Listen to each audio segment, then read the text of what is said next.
trials begin.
Let us begin.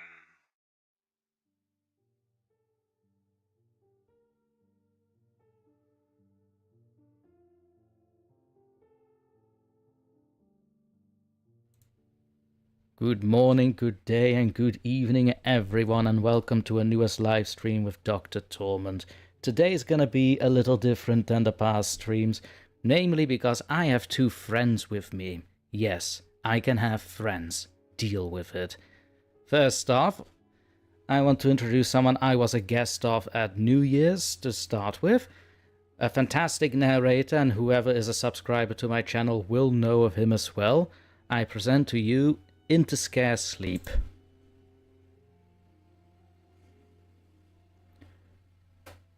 And chat, do let me know if you can hear Interscare or not. Then for the second guest, someone I've also had the pleasure to be working with on Baseline Feed podcast. Tanner Wood, come say hi.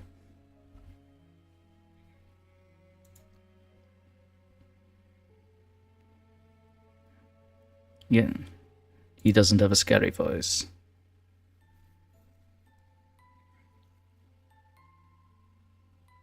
Ah, you're...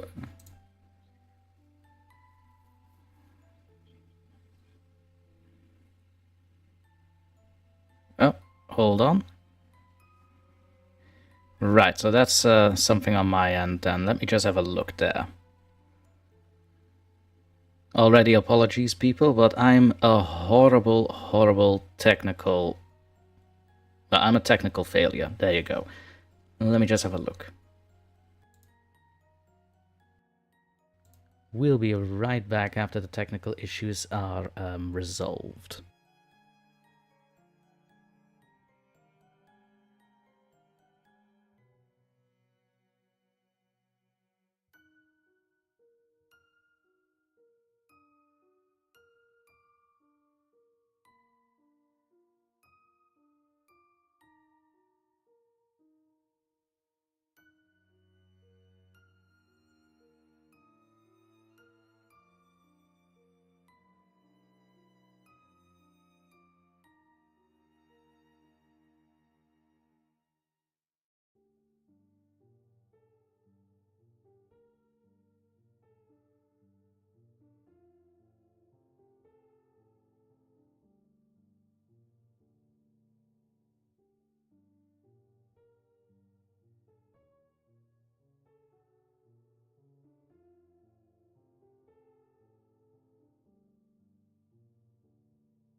Check, check.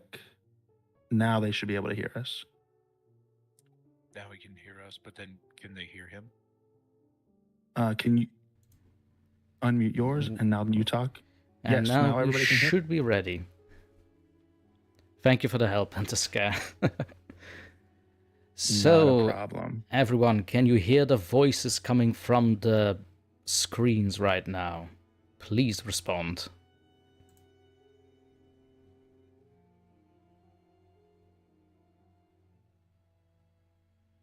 Yes, now they can hear us. Awesome. Perfect, perfect. Yay, sound, indeed, Neil. Indeed, yay, sound. Okay, now do the thing. Oh, we have to do the thing. Okay. So, as I said before, my guests today, Interscare Sleep, who should be no stranger to subscribers to my channel, since we are in the same social horror circles, if you will. And Tanner Wood from Baseline Feed, who I've had the pleasure of working with as well sometimes. So yeah, Judah's a little rushed. Yeah, we didn't really get the same intro as earlier, but hey guys, how you doing? I feel rushed now. Tears, sad face. I mean, didn't get the red carpet treatment like we got at the beginning. I mean, I was winging it, guys. I was winging it. Please. I'm just kidding, man. You're good. You're good. You're good. I'm totally messing with you. Have mercy. It's my first time with guests. I think you're doing a fine job. I agree. You are doing an excellent job. Of course I do. It's me. DrTorment. Here we are all together. Where to start now? So, Tanner, we had a little conversation, right? I mean, you and Interscare just had a conversation before we started the stream. And there was a story that was mentioned, the exterminator? I was a little busy. Yeah, I think Interscare was talking about the most recent. Your latest story on a Baseline Feed, right? Yep, he was talking about the story Extermination. Very funny story about that one. Should I save the fun story or just hop in? By all means, do tell. It's a good time. I love that story. It is almost a detective noir kind of style writing thing. About this divorced father who is doing his best to keep his family together as well as his community and his relationships inside of the police station. And some very interesting and odd things come up that they get involved with very deeply. And yeah, I don't want to give away too much. No, of course not. But it's a very good time. So if anyone wants to know how that story ends, do give a little visit to Baseline Feed Podcast. There should be a link in the description for that. Or at least to the YouTube channel. Yeah, we've got it. I'm fairly certain it's up on our YouTube channel as well as we've got our Linktree there. I like Spotify. Spotify's, they do well. I don't know. I like listening on them. Yeah, Extermination. I ended up. It's an odd term that I came up with. It just kind of stuck with my brain. I ended up mainlining that story, just main character, because they have lines and all that stuff. But I did not use my normal voice, and I love doing accents, and that one was a really fun one to do. You love doing accents. I would never have guessed. Yeah, well, you just give it a couple, about an hour or so, you'll get a couple out of me. Don't you fret none. I mean, give me a few fingers of rye. I'll be speaking all kinds of accents as well. Well, I wasn't going to be that direct with the time versus substance.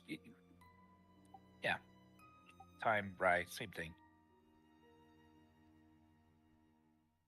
Let's just read up on the comments here.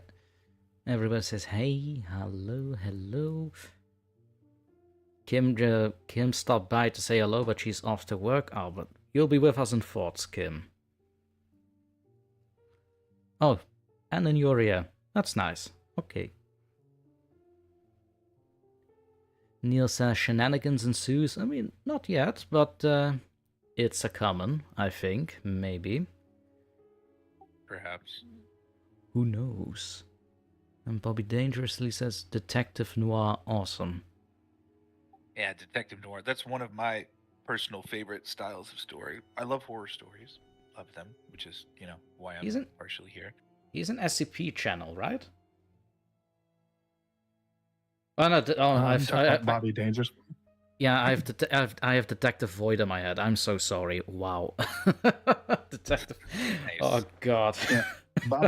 Bobby Dangerously runs a Detective Noir channel. Actually, he writes he writes stories about a character that he created called Decker Northcutt, Detective Decker Northcutt, and it's all like, it's like the 50s noir type thing. And that sounds really so good. Cool. That sounds so cool already, man. It's like the old comic book, like Sin City style. Yeah. It's like a mixture of that with like the old time radio vibes. Well, I love it. Like with shows like Dragnet and things of that nature. This city is rotten.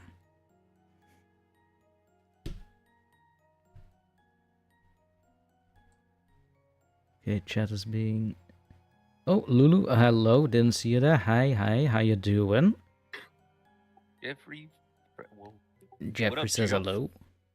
Sup, Jeffrey. Hello, Jeffrey. Then, Interscare, you also had a conversation with Tana just before the stream about your 24/7 live streams, right? Yeah, briefly. We was kind of getting into the details on how it works and, all of that stuff. That's I actually found it a little funny because that's the first time we got to talk. I was a little curious when I started out how you did that. I'm talking about way back. My computer I just sit around my computer 24 hours a day, 7 days a week, nonstop, continuously reading stories. Continuously reading stories. I wish I could do that 24/7. Well, this is you being here is merely a projection of yourself. Yes, I'm an AI. Ah, yes. Yes, we are all AIs. Except Tana. Maybe not Tana. Tana, you're not welcome in the club. I'm not tech savvy enough to figure any of that stuff out. And this is why we will take over. Yeah, probably. Do you want to introduce Tanner again? Because Kim Walsh says that she only recognizes 2 voices and is asking who the third gentleman is talking. Ah, okay. So, Kim, the third voice you don't recognize is Tanner Wood. He's a voice actor that is mostly active on Baseline Feed, but he also has a lot of experience under his belt in other podcasts and roles. Right, Tanner? That is more or less correct. I am a founder of the Baseline Feed podcast, and we're a platform for new writers, new voice actors who just kind of want to get into the game of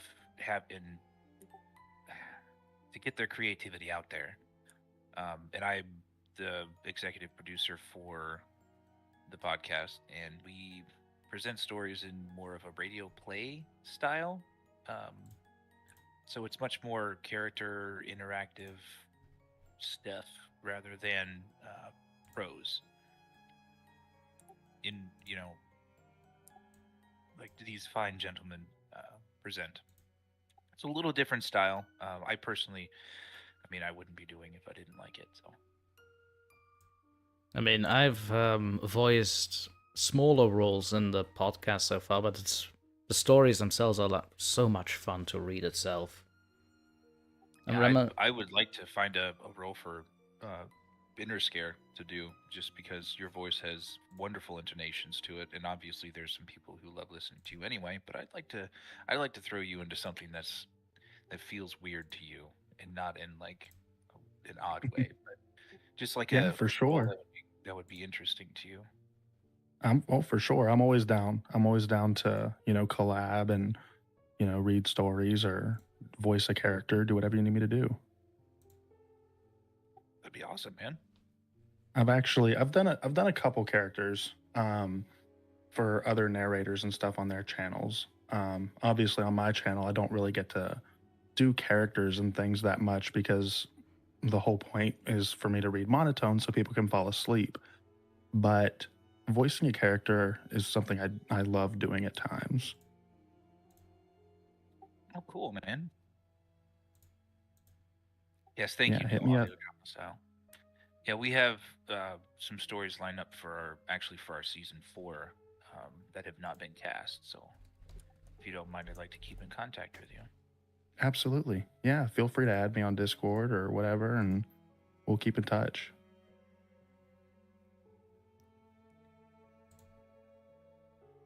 I'm sorry, I was reading something here on my end. Here we go. I did hear everything though. Don't think I'm absent. You're very quiet. I'm comfortable with silence sometimes. But yeah, if sometimes the sound of silence. The sound of silence. But sometimes I do listen to Interscare though. Pure, and with that I mean honest channel. Like if I had a particular long day, the monotone voice actually helps. I used to hate monotone narrators, by the way.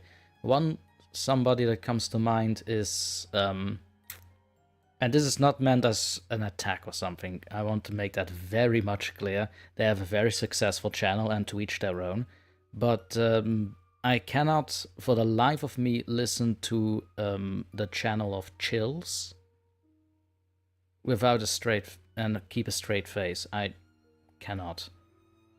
But then I compare it to Interscare channel, who actually has entertaining stories to listen to and has the kind of voice you would fall asleep to. My God, it does wonders for my weekends. Well, I appreciate that. And as far as the entertaining stories go, I've got to, shout out my wife on that one 100%. My wife helps me find all the stories that I read on my channel, and she does excellent work with that for sure. Shout out Mrs. Interscare.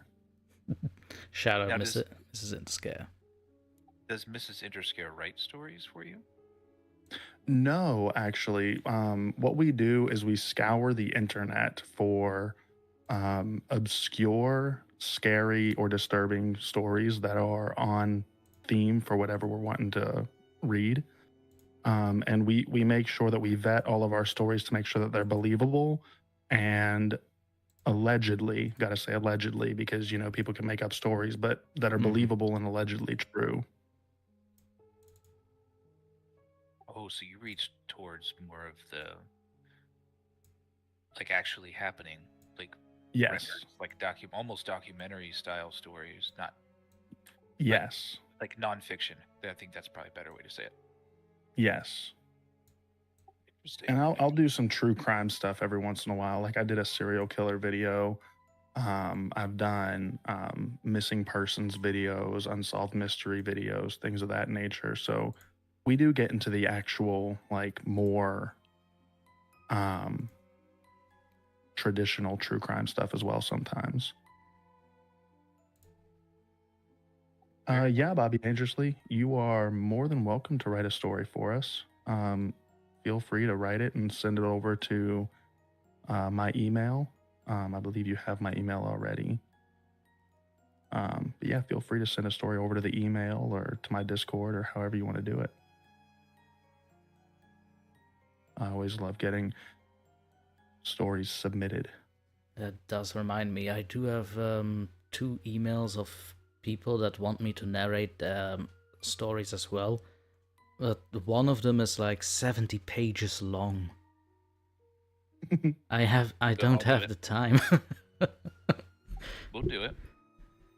There are multiple characters in it, so when I start with it, be sure that you two will be contacted, by the way. Oh, for sure. For sure. For sure. I'm on board. Fired up, my brother. I do. I say send it our way because like we've got a couple stories that are very long, boys.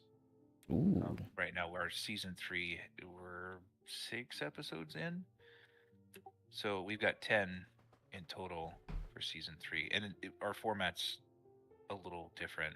We've got our serial story plus an additional story in the same post. But we love longer stories. I think they're great. Keeps the attention. Is your serial story about Cocoa Pebbles? It is unfortunately not. I think that in Oh. our season 4 we may be able to include something of the sort. Oh. So I think that would be good. Cereal and cereal. See what I did there? Yeah. You had my That's clever. curiosity. I'll Now be you have here my all week. attention. Wait, we're streaming for an entire week? Yes, of course. Yes, Didn't we you are. know? I was told did you like not 4 know? hours. Dang it! I gotta go to the store, man. But that's a you problem, Tanner. That's a you problem. Us AI, we don't have a problem with that. Oh, that's right. Yeah, you we don't. I forget. I brought snacks with me. I don't know what I'm talking about. Let me have a look at chat, see if I missed anything here. Now I've got about a half a quesadilla and See, I wasn't told a time frame, so now that I hear 4 hours, I'm kind of scared. That'll be the longest live stream I've ever done, I think. Really? well, Dr. T said I don't have to stick around the whole time, but I mean, yeah, if you have other things to do, by all means, I'm not gonna hold you here against your will, you know. it might be like a break for me in the middle of it. Oh no, we will be having breaks. Right now. We will be having breaks. See, Don't worry. I assumed with the name Dr. Torment, you would hold us here against our will. What? No, I that's would such a expect as such a misconceiving name. That's no. It's a misnomer. Shh, it's fine. We're It's gonna like the stay incredibly here. deadly viper. We're gonna stay That's here. not at all We're gonna deadly be at all. friends. We're gonna be here forever. But I'll be friendly about it. I'm so glad that you caught my incredibly deadly viper reference. That makes me happy. My oldest daughter is reading the books now, so I'm all on board. And I've just man. Oh, Cindy can't listen to chills either. Welcome to the club, Cindy. Seriously. I remember reading this series of unfortunate events books as they were coming out. Oh, what a beautiful time to be alive. It was great. It's so nice to be amongst aged peers. Yeah, see, now I have to look up when they were coming out. Hang tight. I think it was the early 2000s. I'm gonna be honest, my only... My first introduction to a series of unfortunate events was the Jim Carrey movie. And then I started reading the book. Which was not bad. I think Jim Carrey did a fine job. Now, it's Jim Carrey, my god, he's hilarious. If they would have put Jim Carrey in instead of Neil Patrick Harris in the series, I think that would have been it. I agree. Not that NPH didn't do a great job. Like, he just doesn't have the look, in my opinion. Guy. Yeah, there's just it's not quite. I mean, because this came out after How I Met Your Mother, so we're all expecting like a Barney style kind of guy. Yes. Nothing that was him for his acting skills or his career. But yeah. To be fair, I've seen Neil Patrick Harris in one of the Doctor Who episodes that came out of the new season. That is unfortunate. The special? Yeah, no. I mean, like, the special one that was kind of watchable, at least. He actually nails it as the toy maker. I actually liked it. Oh, fantastic. Especially the Spice Girls routine. That was inspired. And if people are gonna say, "Oh, no spoilers," I mean, it's been out for 7 months. Oh yeah. Well, the series of unfortunate events started. The first one came out in '99, so yeah, early 2000s. Yeah, as I said, I started out with the Jim Carrey movie, and then I moved with the books. My God, a lot of changes from book to movie. I was not ready for that. Yeah. Yeah, it was definitely a lot different. And I think personally, I like the later books a lot better than the earliest books. So the fact that they didn't even get into the later books really, really makes me sad. Yeah, they It ended isn't. up. I think they ended at the hospital. Isn't that right? Yeah. In the series. Yeah. Yeah. So they're barely halfway through. I really wanted them to get to the volunteers fighting disease because I wanted to hear. Wait, that would have been a hospital. So maybe I didn't watch all of the series. Maybe I'm missing some of the Netflix series. And to be fair, it's also been a while since I watched the series, though. Or no, they did all the way up to the. I think they got to the carnival. Yeah, I can definitely remember the carnival and the lion pit. Yeah, I think they did up to the lion one. But after that, it's void. It's just void for me. After that, I can't remember a single thing what happened then. Anyway, great story. Yes, it is. Bunch of stories. My daughter's getting into it. She loves it. She's 9, so I guess that's about how old I was when I got into it. Sure, checks out. That should be it. Let's see now, we are about 30-ish minutes in. So, gentlemen, who volunteers to do our first reading of today? You the guys that's done it before. I can do it. I don't mind.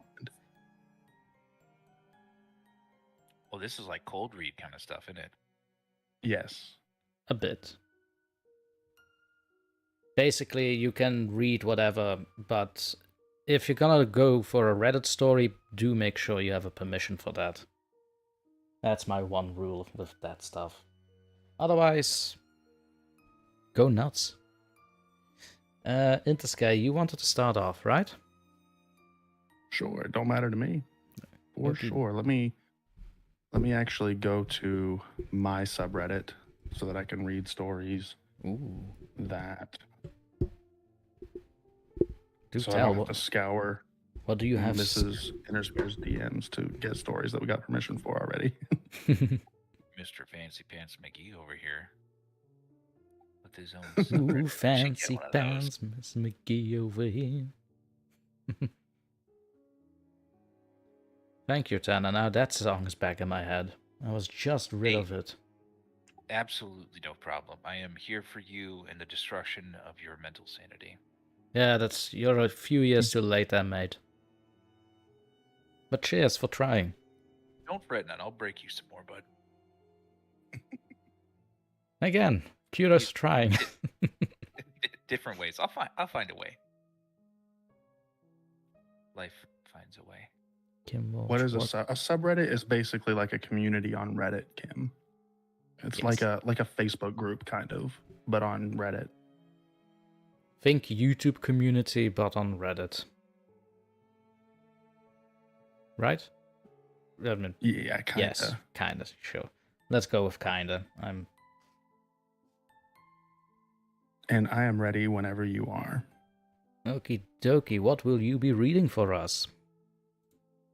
I will be reading a story entitled Weird Creepy Thing Ooh. by Gnarly BXSTXRD. Well then, without any ado, do continue.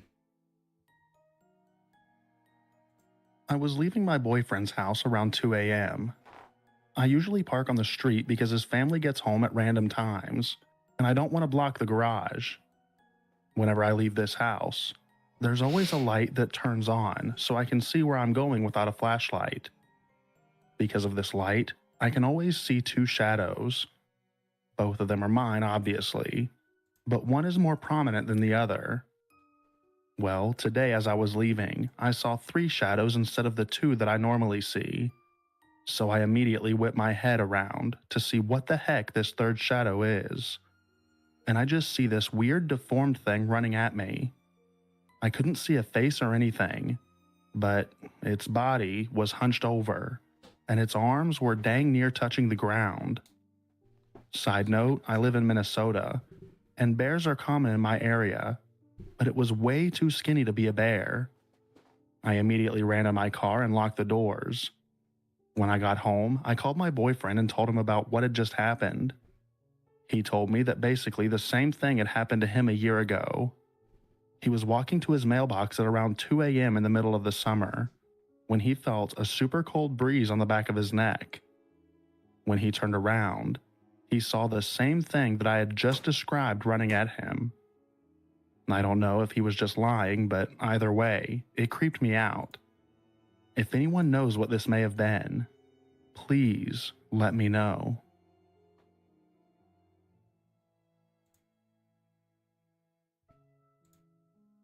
And that was a really short story, but A story nonetheless, I'd say. story nonetheless. I did get my immediate thought went to either a Wendigo or the Rake when I heard the description. Yeah, definitely more of a Wendigo, I think. Well, it would be too cold up in Minnesota for the rake to exist, wouldn't it? I It's mean, more of a- as far as I know, the Rake isn't really... Is the Rake bound to temperature? I don't think so, he is. I think in one of the stories he was even showing up in Alaska, but don't quote me on that, I might be wrong. well, shoot, if that's the case. You ain't safe, lad. That's off-put. I got family over in Minnesota, man. Makes me want to go look out for them. Minnesota. Minnesota. Oh, yeah, in Minnesota. Oh god, no, the accents are coming out. Minnesota, give me a beer and a brewski, bud. That's a little further north. Almost there, but still. Minnesota, isn't that where Marshall is from How I Met Your Mother? He looks like he's from Minnesota. I think he is. Isn't the football team there with purple white colors? The Vikings? Yes. Yep, I think you got it. Hey. See, even a Euro lad like me knows American handball. That's impressive. Well, not halfway around the world, but you're on the other side. You know about. Did you know? American hand egg. Did you know that originally UK football was actually called soccer originally? The only reason that they started calling it football was because Americans started calling it soccer and they didn't like that, so they switched it to calling it football. That does sound like a UK petty thing to do. The original football is American football.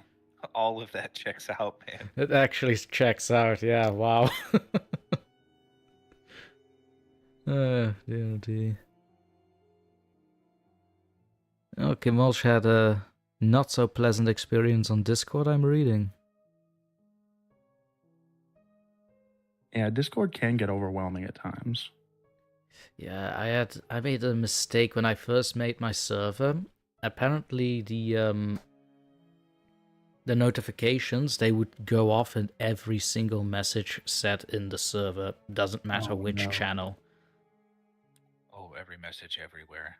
Yeah, you just have to suffer through a little bit of it and like find out where you want to be, and then either silence things or suppress them, or it gets. Oh man, it gets so fast. Yeah, I have mindset where people can't even message me unless I accept a friend request because it got crazy there for a while too. Oh, I'm sure that's. Yeah. I'm just if I'm being quiet, I'm just looking on my side for a nice little story to tell. But I should have one ready here. I have a really good one for you if you're interested. Ooh. You do? I do. Let me see if I can copy the link. Mrs. Interscare wrote this. Oh, that sounds promising already. I knew it. She writes stuff. She does, but not for my channel. Ah. Well, if she has anything that's interesting, she could pass it our way, and we would absolutely love to produce it. Okay, I'll let her know for sure. Yeah. She's working on a series right now, and this is the first part of the series. I just sent it to the chat here on this voice channel. It's the first part of her series, and she has 3 parts done already. She just wants to tie them all up in a 4th part, and then it'll be done. Oh, I am looking too. I mean, I think... No, I was looking at something else. Never mind that. That's not mentioned that ever. It never happened.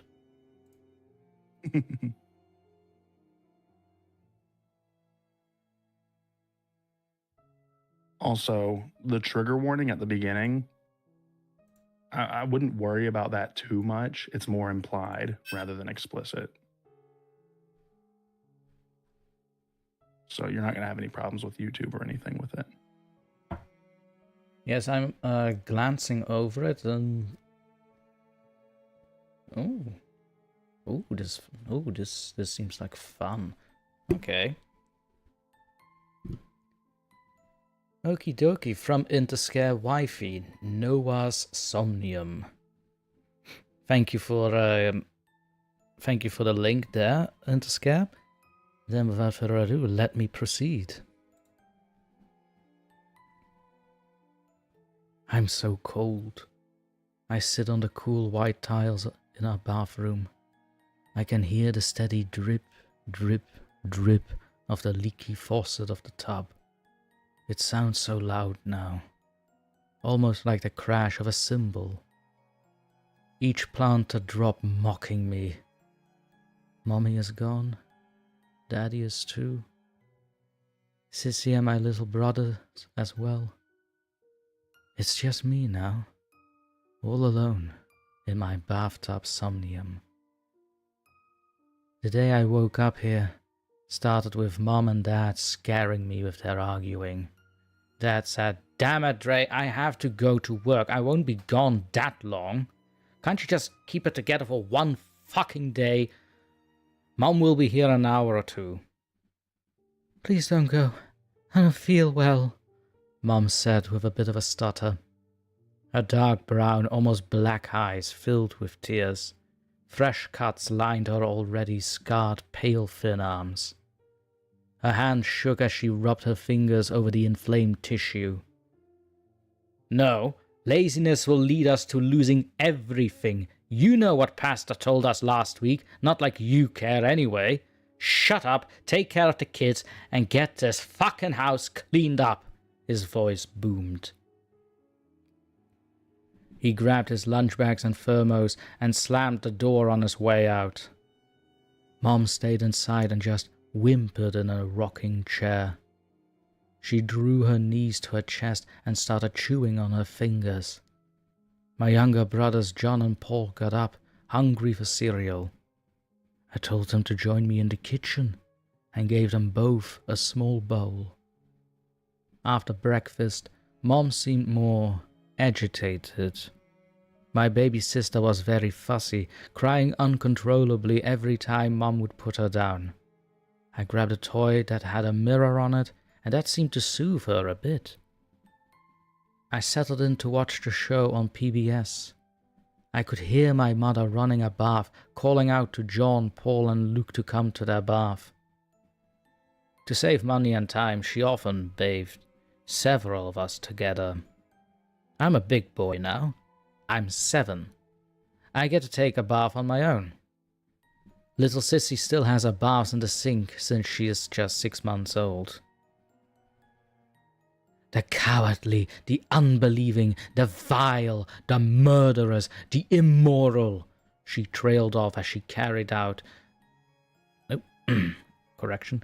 She trailed off as she carried out John wrapped in a towel, limp and pale, and took him to his room. Those who practice magic arts, the idolaters, and all liars, Mom said as she carried out Paul out the same way as John. They will be consigned to the fiery leg of burning sulphur, she stuttered in a voice that didn't even sound like her. She sounded possessed. Mom didn't seem sad anymore. Her black t-shirt was soaked with water and what appeared to be a thick white foam of some sort. She seemed like one of those zombies from the scary movies I sneak and watch at Grandma's house. Legs shuffling instead of walking like normal. Her glasses were completely crooked on her face. She came into the living room where I was sitting with Sissy. Mom picked her up without any care, and Sissy began crying and screaming again. I felt something very bad in my stomach. Almost like when your tummy does a flip-flop in an elevator.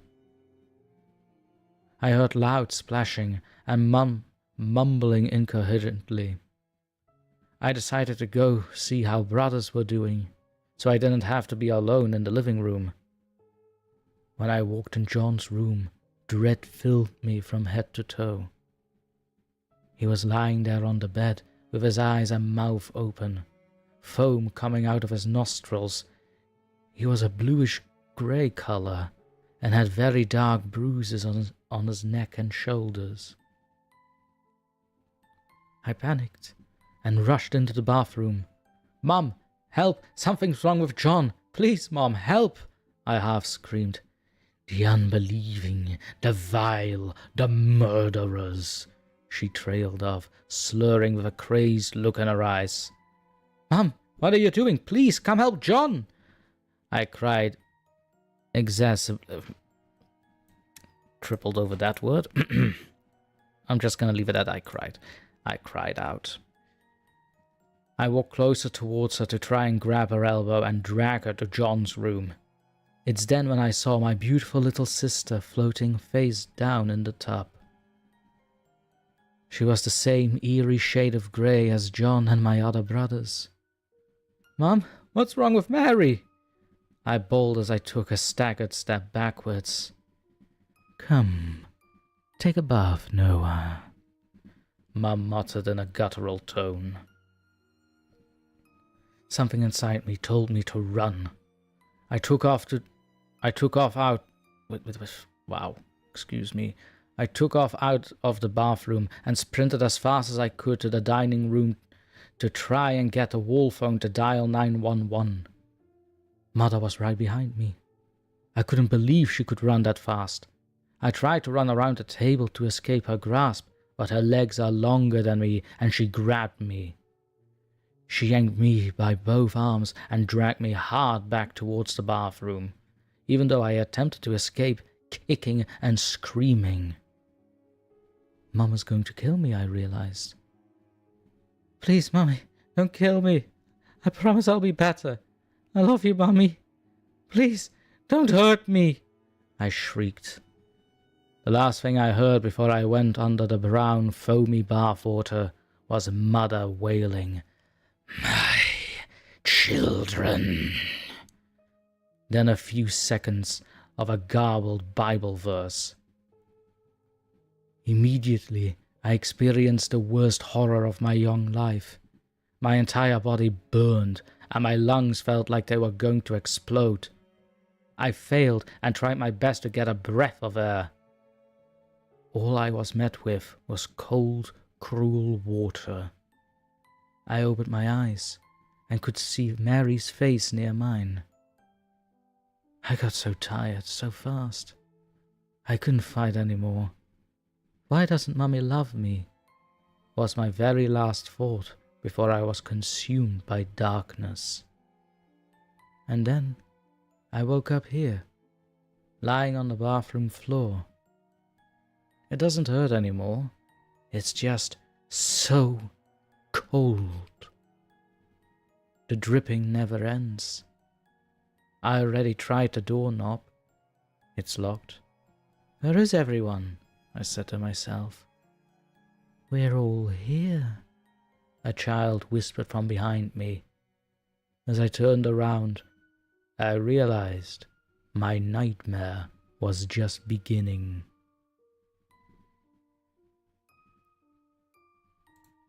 Gonna give that one an upvote.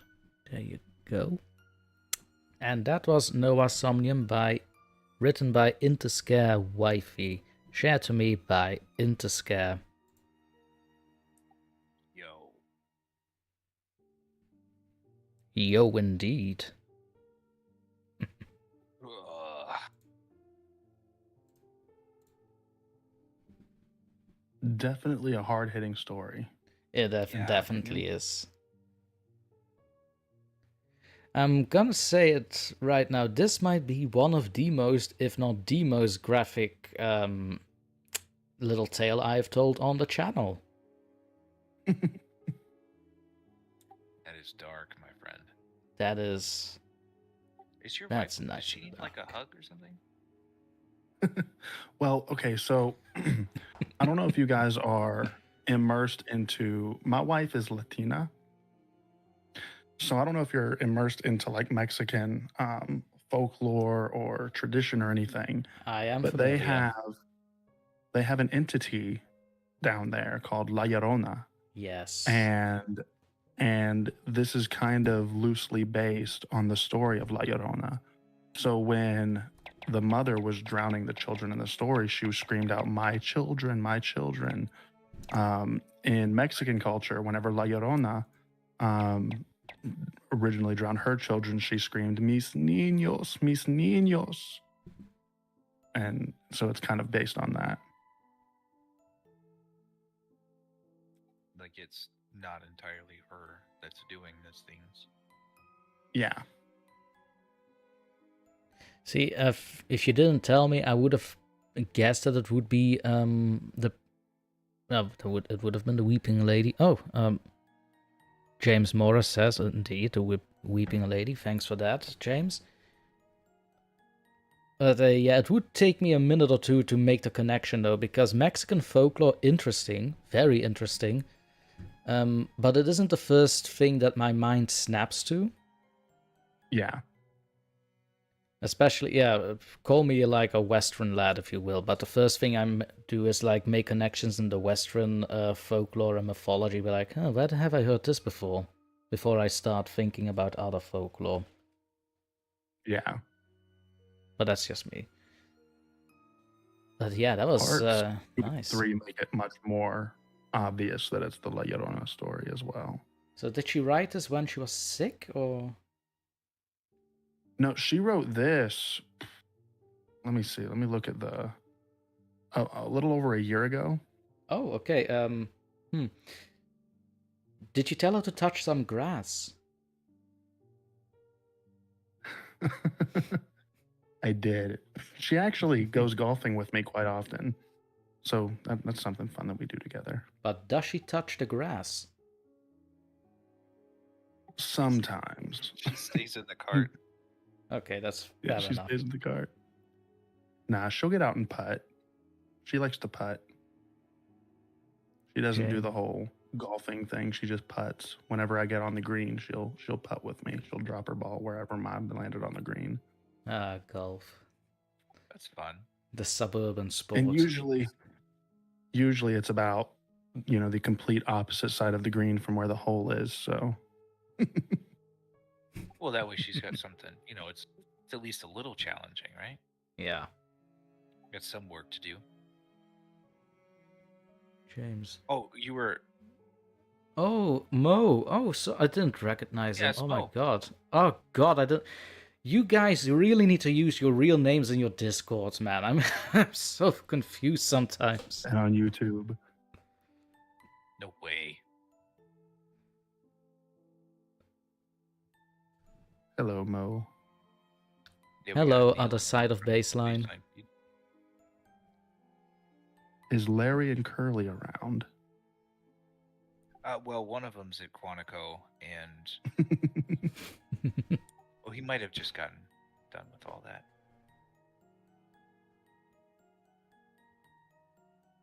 I'm just reading up on the chat here, by the way. Dan, if I'm not mistaken, Tanner, ready to get nervous? Absolutely. You got this, man. It's not as scary as what it seems to be. Once you get into it, you're good.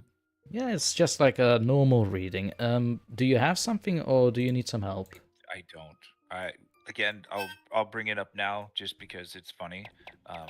During our conversation, since we do live in different time zones, I understood that this was going to happen Right. tomorrow evening instead of now. So I was kind of hoping for about, I don't know, 22 more hours to prepare. Yeah, and then you got the notifications of me promoting the stream. You're like, hey, hold on a sec. You're like, well, it's, hey guys, come stop in today. And I'm like, what? What's today? Let me just pull something up for you. I should have something. Yeah, I mean, I will absolutely do what I can. So While you're looking, I have something squared away here just in case. It's something from the creepypasta wiki, so it should be fine. It's a little lengthy. It was spotlighted a few days ago. It's called the Wriggling Trees. I'm going to send you the link right now, Tanner. Just, and to clarify, I haven't read it completely, so even I'm a little in the dark about what it is about. It was just one of those considerations I like to tuck away for later. Let me have a look-see. I'm gonna run. I'll be right back. Oh, sure. Let me just put it. I want to say hello to Duchess of Darkness as well. Another great narrator on this wonderful platform we call yes, YouTube. I still have to invite her for a collaboration. I had the pleasure to have collaborated with her on one of her videos. Fairly recently, I think it came out. Did you notice? I'm so far behind on listening to narrations. I still have to catch up on so many narrator stories. So I might have missed that one. Right, so Grim is in it as well, come think of it.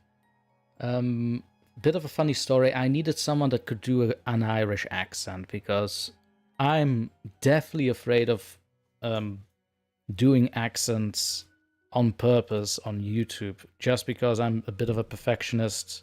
I need it done right. So ask me to do an Irish accent, give me at least 4 glasses of whiskey and I'll give it a shot. Sounds fair. But yeah, then I believe either you or Phoenix told me that Grim was very good with accents, so I contacted Grim. Was like, hey, Duchess of Darkness is doing a story with an Irish porter. Could you do a couple of lines? So he did. And here we are. I do know somebody who is pretty alright at the old Irish accent, namely James Morris. He did a story for a baseline feed that he played a character with Irish as well. Yeah, I was just reading his comments on on the chat. It's like, I think he's hinting at something. What is DOC, Mo? You're gonna have to give me a little bit of, a little bit more heads up on what that is. I read that as Doc Tanner, that it was a ship name. I was like, oh, whoa, we're a little too early for ship names now, lads. Haven't had enough of that. Duchess of Darkness, we collabed on the night... I keep forgetting the name. Thank you, Duchess. The Night Street Porter Hotel. Yes, that's the one. So, who hasn't had the pleasure of hearing that one? By all means, hop over to Duchess of Darkness. Go say hello. Oh boy.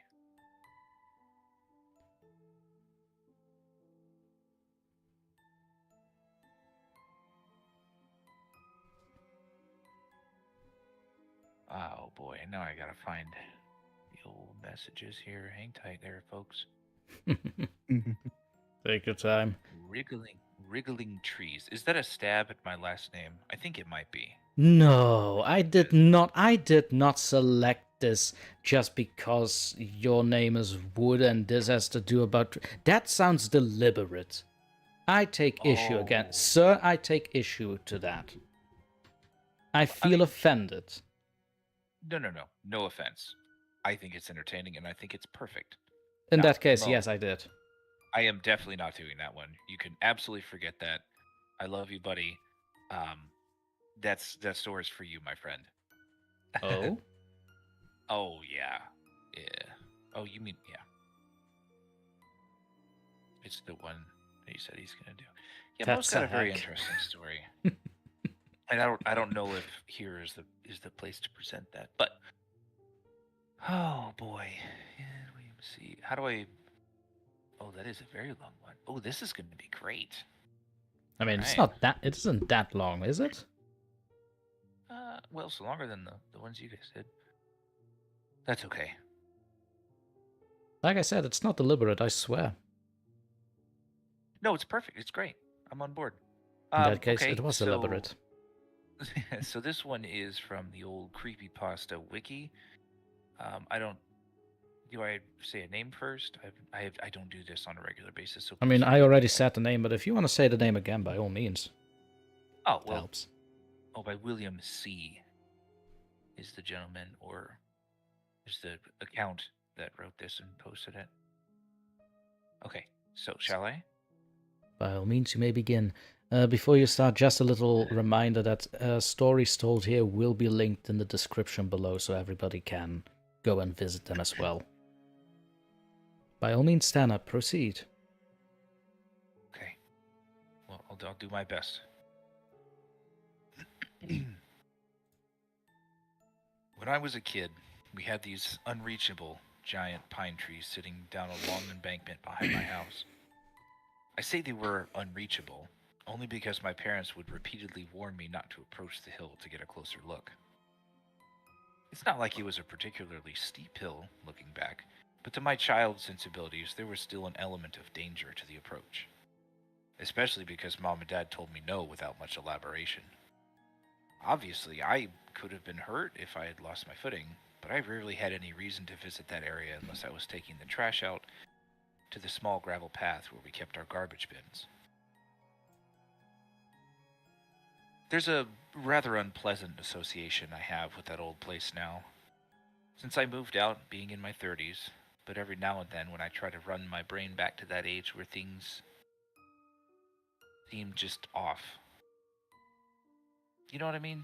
That thing where as a kid you're dead certain about the little things coinciding with one another, but because it was so long ago, there's no way to empirically prove it. There were a lot of little things that contributed to that unpleasantness, but the primary element was the trees. I don't have any specific memories about that house now, but I do remember the pines. I remember looking at them from my bedroom at night, elevated just slightly above ground floor, so I was more so on a second floor. I could see down the embankment, so that the forest floor was just barely able to peek out. I'd see the tray. Wow. I'd see the trees swaying in the night breeze, black giants contrasting against the dark blue sky. I'd fixate on two specific trees, ones that were slightly shorter than the rest of their siblings. Now, maybe it was my kid brain overthinking, maybe it was the effect of staring for too long at the shadows with nebulous outlines. But in my mind's eye, I could see them swaying in the opposite directions of the other trees, often asynchronously. Hate that word. Often asynchronously. Sometimes they'd stand completely still, even during turbulent storms. It didn't make much sense to me, but in a small way, my kid mind rationalized it as myself simply not understanding all the complexities of wind physics and nature working in tandem. But the excuses of not understanding would rapidly give way to doubt. After all, if I didn't understand why they do what they do, Would that not justify my delusion? And in my head, for some insane reason, I felt like they were watching me as they danced sleepily. In the same way a kid peeks out from a barely open crescent. Oh boy. In the same way a kid peeks out from barely open crescent eyes to fool their parents, but in a patiently obvious way that might make the parents aware that the kid was still awake. Almost like an inside joke, I suppose. They were watching me. They were pretending not to be alive, to simply be trees in the way only a tree can be. But they knew I was watching, and that's why they danced in a way that they did when it was only me awake at 10 p.m., a time that I should have been long asleep by. In my perception, they could only know that I was awake if they saw me open the blinds. So I'd push my iris as close as possible to the tiny little gap where the blind string pushed through, so that there was no perceivable way for them to know that I was watching them back. But perception is in itself a curse of sorts. All you have to do is be aware of something for it to be in your radius of knowledge. And in that sense, it becomes aware of you in return. It only went downhill after my blinds became damaged from my repeated and more frantically curious observations. Due to my bending them to look out the window, either while watching my dad come home from work or the former nighttime ritual, one blind eventually bent far enough that it snapped off. So now my window had, in itself, a doorway for the unsettling trees to progress into my room and into my mind. And once this came to pass, more and more strange things began to occur, both inside the house and around the property. One event involved my study of the grass leading up the hill where the trash cans lay. I noticed swirling patterns that prior had not been there, a sort of snaking motion that led away from the forest below. It was so obvious a change that it was impossible not to notice, but still I had no way to confirm, since I had no way to compare to the prior texture. No evidence, no proof. The trees continued their motions even on spring days, where the world desired to stand still with eyes closed to the sun. A certain dampness began to settle on the foundations of my home. Another small thing to overlook as a child, due to my parents motioning to not concern myself. But the nights spent listening through the walls informed me that the house's stability was becoming an issue. The ground beneath was apparently built on less than stable material when we'd first moved in, and now, years later, we were beginning to see a very gradual but inevitable shift towards the hillside. We'd probably have to move out in a year or two. Another night, something awful clawed its way out of my imagination. Our house was small, more of a tube with 3 sections. The living room entrance, oh boy, the living room where the entrance lay, a kitchen with some space for the table, a hallway with stairs leading to the basement, and then my room at the very end. My bed was positioned in such a way that I could basically look all the way down to the living room, oftentimes with the door open for some bizarre reason I'll never understand.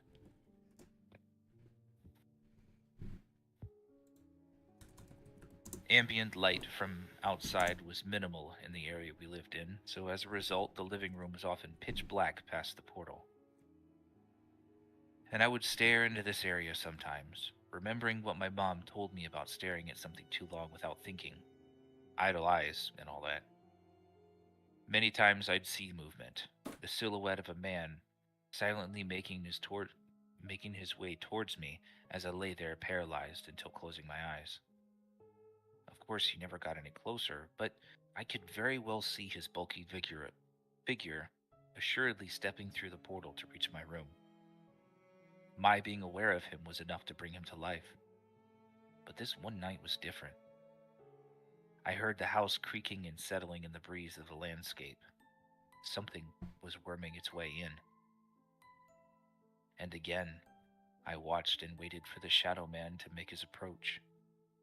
He took a lot longer to appear this time, and when he did, the stress of my recent overthinking began to stretch the apparition into its logical extremes. He was misshapen this time, lopsided like the fist of a god pressed him into a clay putty nonsense shape. Instead of the obviously shimmering hallucinatory outline I'd become familiar with, he was lined with squirming, wriggling lines. Black enough to have no discernible details, but material enough to display the sheen of some shiny, hairy, perhaps viscous material. It watched me for what felt like eons that night before stumbling out of view. I saw his bulbous head peek back into the doorframe for a second, showing some tenuous understanding of the mutual observation that was taking place. And as my heart froze into a block of ice, the Shadow Man melted into the black little worms and scurried into the darkness.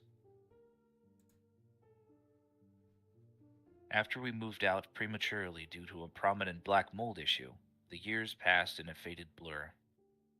As with all childhood nightmares, the details I felt were real enough to ask my parents about. Oh boy. As with all childhood nightmares, the details I felt that were real enough to ask my parents about were dismissed with notions of, oh, that didn't happen, or you probably just imagined it. You always had an active little mind, kiddo. It would have to suffice until recently, after memories of the incident drove my curiosity to its breaking point.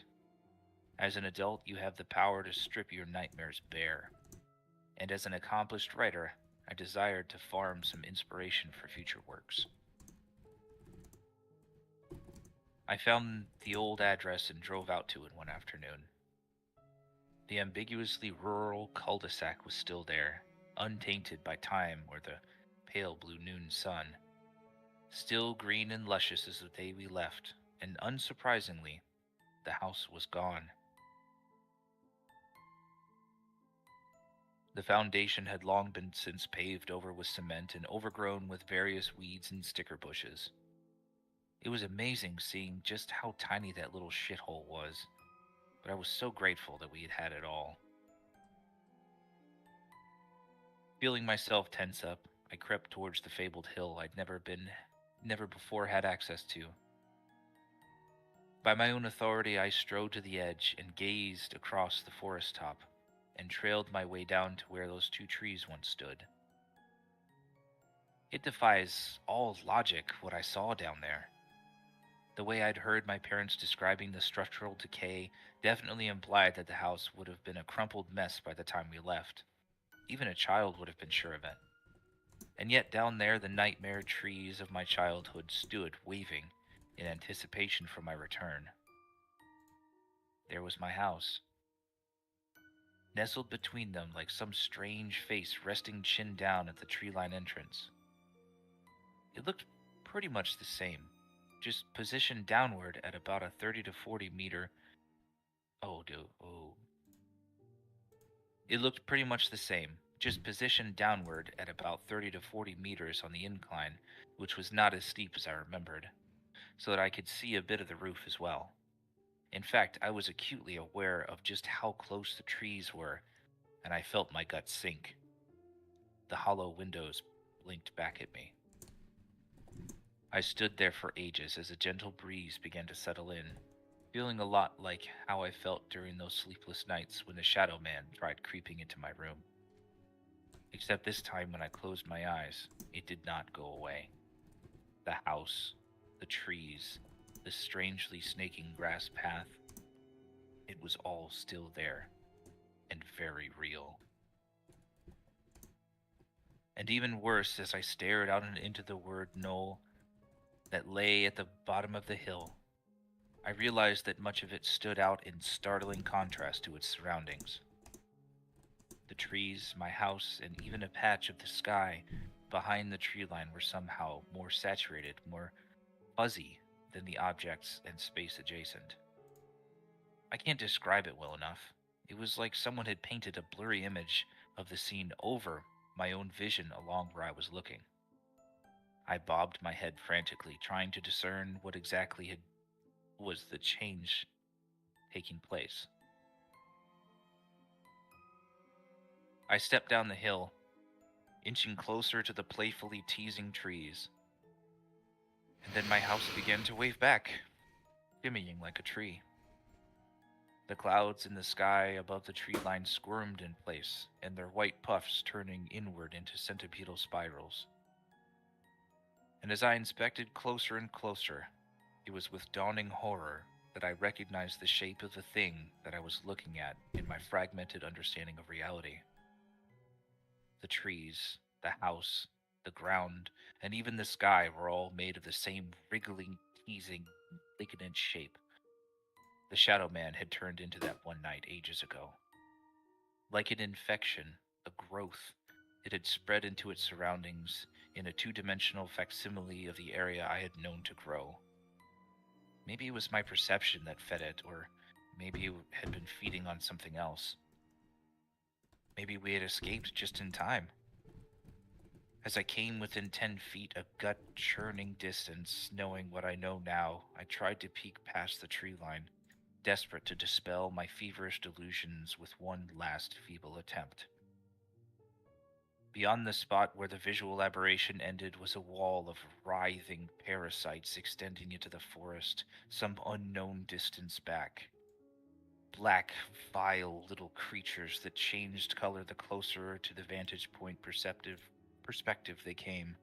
They perfectly mimicked every point of color, every leafy detail, every brick, and every panel of the house, even the flat blue color of the sky and the off-white clouds many meters high. This whole location was just a giant parasitic mimic with the two original trees as the focal point. They knew I was there, and that's why they stood waiting and watching for as long as they did.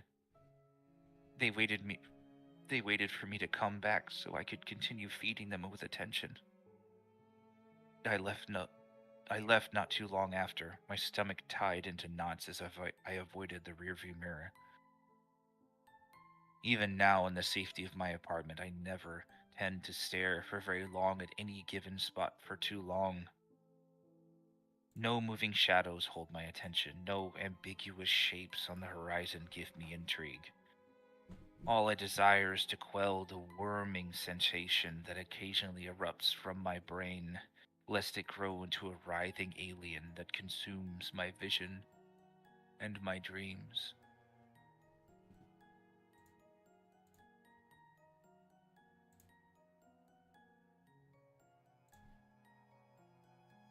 And there we have it, The Wriggling Trees, read by Tanner Wood. What a narration. Holy Nikes, my friend. That is... Is that your first time ever reading live, too? It is. Dude, hats off. Excellent job. Right. He did Well, very good. That's a weird Excellent. story, dude. Just the imagery is just like, what? Yeah, when I That's first fun. found the story a few days ago, I kind of glanced over it. But the few sentences that did caught my eye was about the vivid imagery and how things were worded. It's very old-style fashioned combined with modern. I love it. This kind of stuff that I live for. That I want to see that account write a lot, because whoa, That was nice. Like cigarettes after a certain action people seem to do when intimate. I'm being a friendly channel.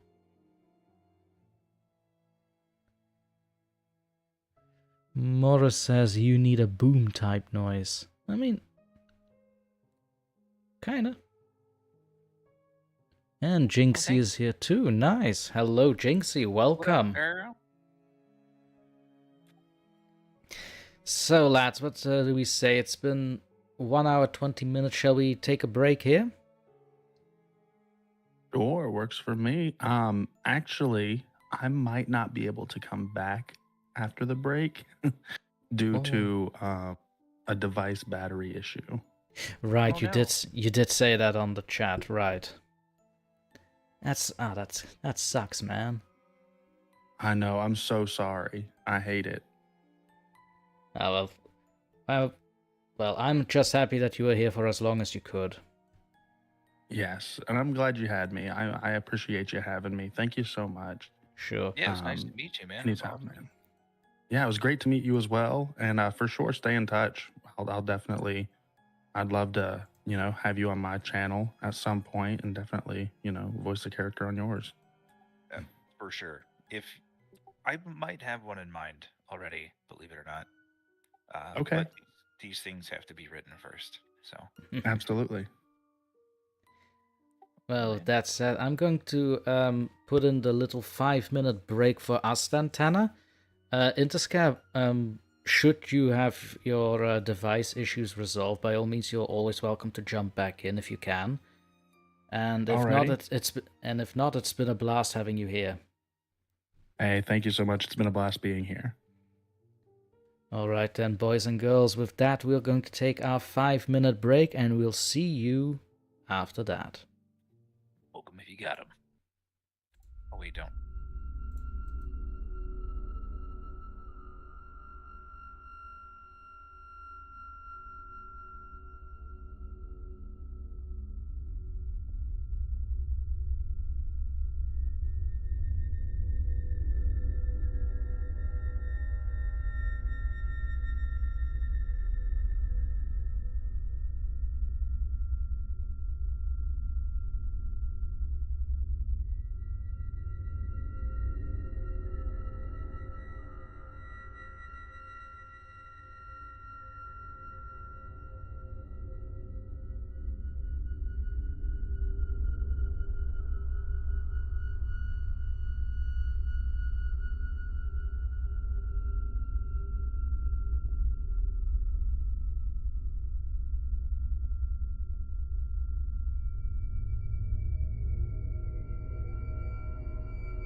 us begin.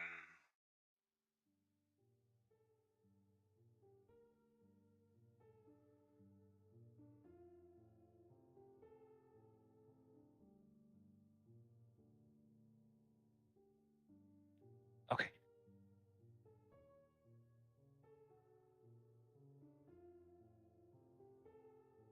Oh. Hey guys, welcome back to the Dr. Torment live with Tanner Wood and Interscare Sleep. Unfortunately, we want to keep Interscare in our hearts, in our minds, and on our subscriptions. He had some things to take care of, but I'm here back with Dr. Torment, doing some Q&A, some readings, hanging out with you guys, because that's what we're here for. Welcome back, Dr. T. Just a question: whose live stream do you think this is?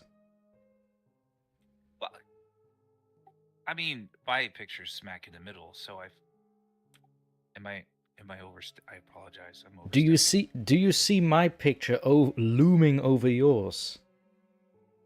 There's like a head of difference there, right? Hey, I'm just rocking out in the Dr. Tormentium.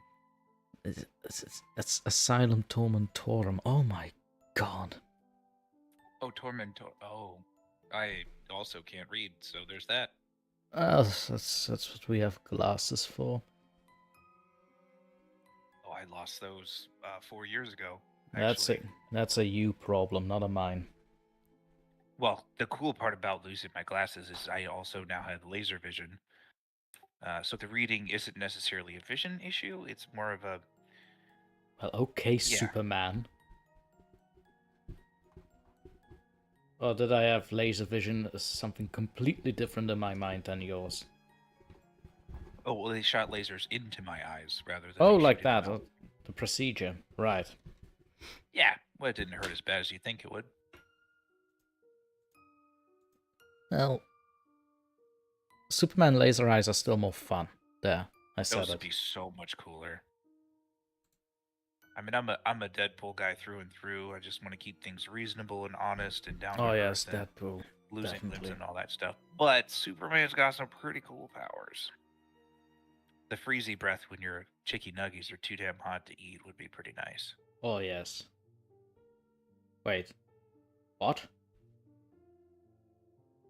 Wait, Doesn't he have like the Isaac freezing breath freeze for your breath? chicken nuggets? Well, yeah, I mean, you want to do like a little bit because you don't want to like freeze the nugs. You just want to chill them out. But it's literally what a freezing breath does. Right, It's but called a you freezing wouldn't- breath. But then you have to train yourself to not instantly freeze stuff, right? Sounds like effort. I don't know how the DC universe works. Whatever. Nobody knows how the DC universe works. My god, it changes every month. The DC universe doesn't know how the DC universe works. Yeah, there you go. Same thing with Marvel, really. Not even Marvel knows what's going on anymore. I mean, we all have our own opinions, I suppose.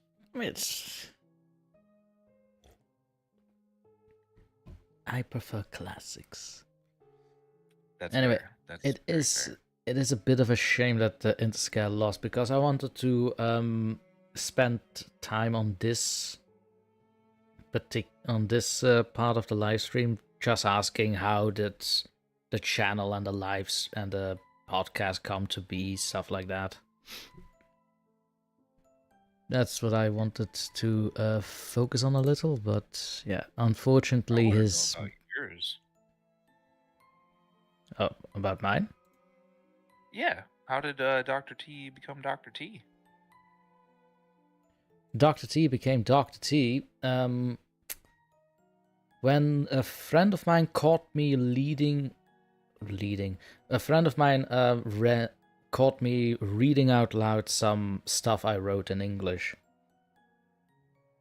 And he basically went, "You know what you should do? You should read stories online." And I never took him seriously, but then he pulled out Lazy Masquerade, which is one of the big alpha narrators on YouTube. And then I started listening to horror narrations itself, and here we are. The start of Dr. Torment.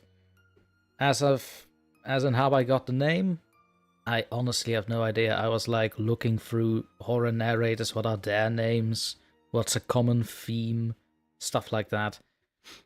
And noticeably, I noticed that a lot of narrators don't use the color green, even though in literature it's used as a ghostly color, you know, like a pale green mist rolls over the river, stuff like that.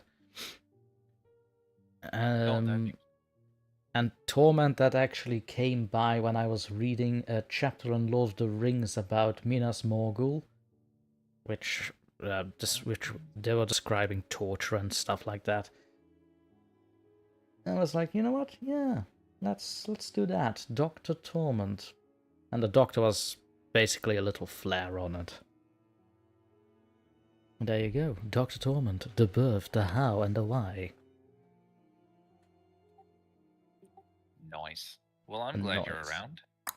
Nice. Thank you. I'm glad to be around too.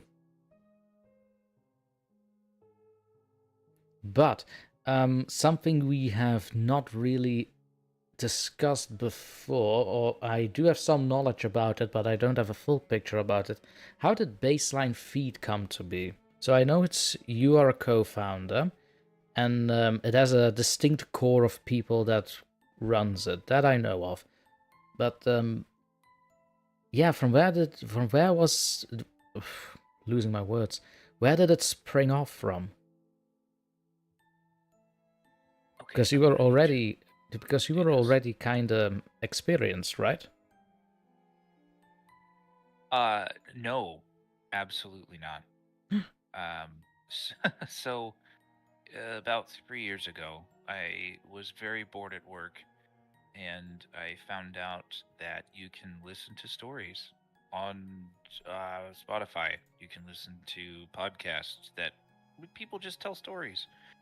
Yeah, in the very same way that you narrate horror stories. So I did some looking around, trying to find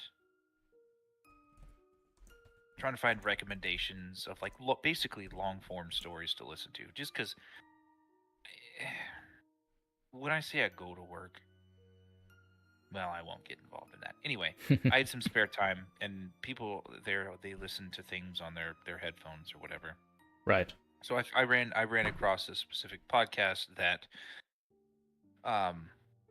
it's the Grey Rooms, and they have some very interesting format for their stories, and they put some stories together. They have voice actors, really just a phenomenal bunch of writers, voice actors, producers for all those things. And yes, it caught my attention right away, and I loved it. So fast forward about 8 months from that, I started getting involved with Discord, their Discord community. Got to know their executive producer on a very minimal basis, but I wanted to be part of their project, and I was given an opportunity to do that. So I set up a little recording booth in my spare room closet, recorded there, and I was like, hey man, this was great. Is there any way that I could do more? And he said, I'll see what I can do. And then I came up, and then there was this talk at work, like, oh, you guys, some people, some other employees, and our supervisor, they told me and him that we should start a podcast, just, shooting the crap, shooting the breeze, talking about everything. And I said, you know what, that sounds great, let's do it. So the whole that was the idea of starting a podcast. And I didn't want to just sit around and talk to people and just BS all day. Like, that doesn't sound fun to me. So I kind of leaned back on the intrigue that I got from doing a story for the Grey Rooms. Actually, it was for their Patreon feed, and they named their series Bane. And I actually did the story. It's on my desktop. It's they say it takes 3 days for your cats to eat your body if you die. So that was the first ever story that I did, and it was a lot of fun. And I wanted more. Like, I wanted more so bad. I mean, it sounds like fun. How many days does it take for your cats to eat your body? 3 days, apparently. I guess it's 3 days. And so then I really liked that, and then I couldn't get any more roles with them. So I talked with another one of the folks that were in the community, and we were just gonna do our own thing. We were just gonna make our own stuff for people who wanted to do it, right? So we wanted Right. people who were interested in being voice actors or just wanted to give it a shot. I mean, there's nothing worse than wanting to have a shot and then not being offered that opportunity. So we were like, well, let's just be that opportunity and work with people who want it. So we're doing that with. So the idea of the baseline feed was born. That we wanted to do stories that were in a similar production fashion as this other or the Grey Rooms, but we had zero experience. So it was just kind of a shot in the dark. We grabbed whatever programs that we could use, whatever stories we had, and we just made them and just did it, and just didn't want to stand there and be told, well, I don't know, maybe next time. And I'm not poo-pooing on anybody's casting, any of those other wonderful productions that we've been involved with. But just being able to just do it, right? And not have anything really hold you back. Like just being able to jump into it. So then, I mean, that's basically how we formed. I mean, and then we just had a really cool, fun group of people who have been very interested and supportive. And I grabbed a couple of folks who were very willing to help. One of them being James Morris. We called him Mo, and we love him.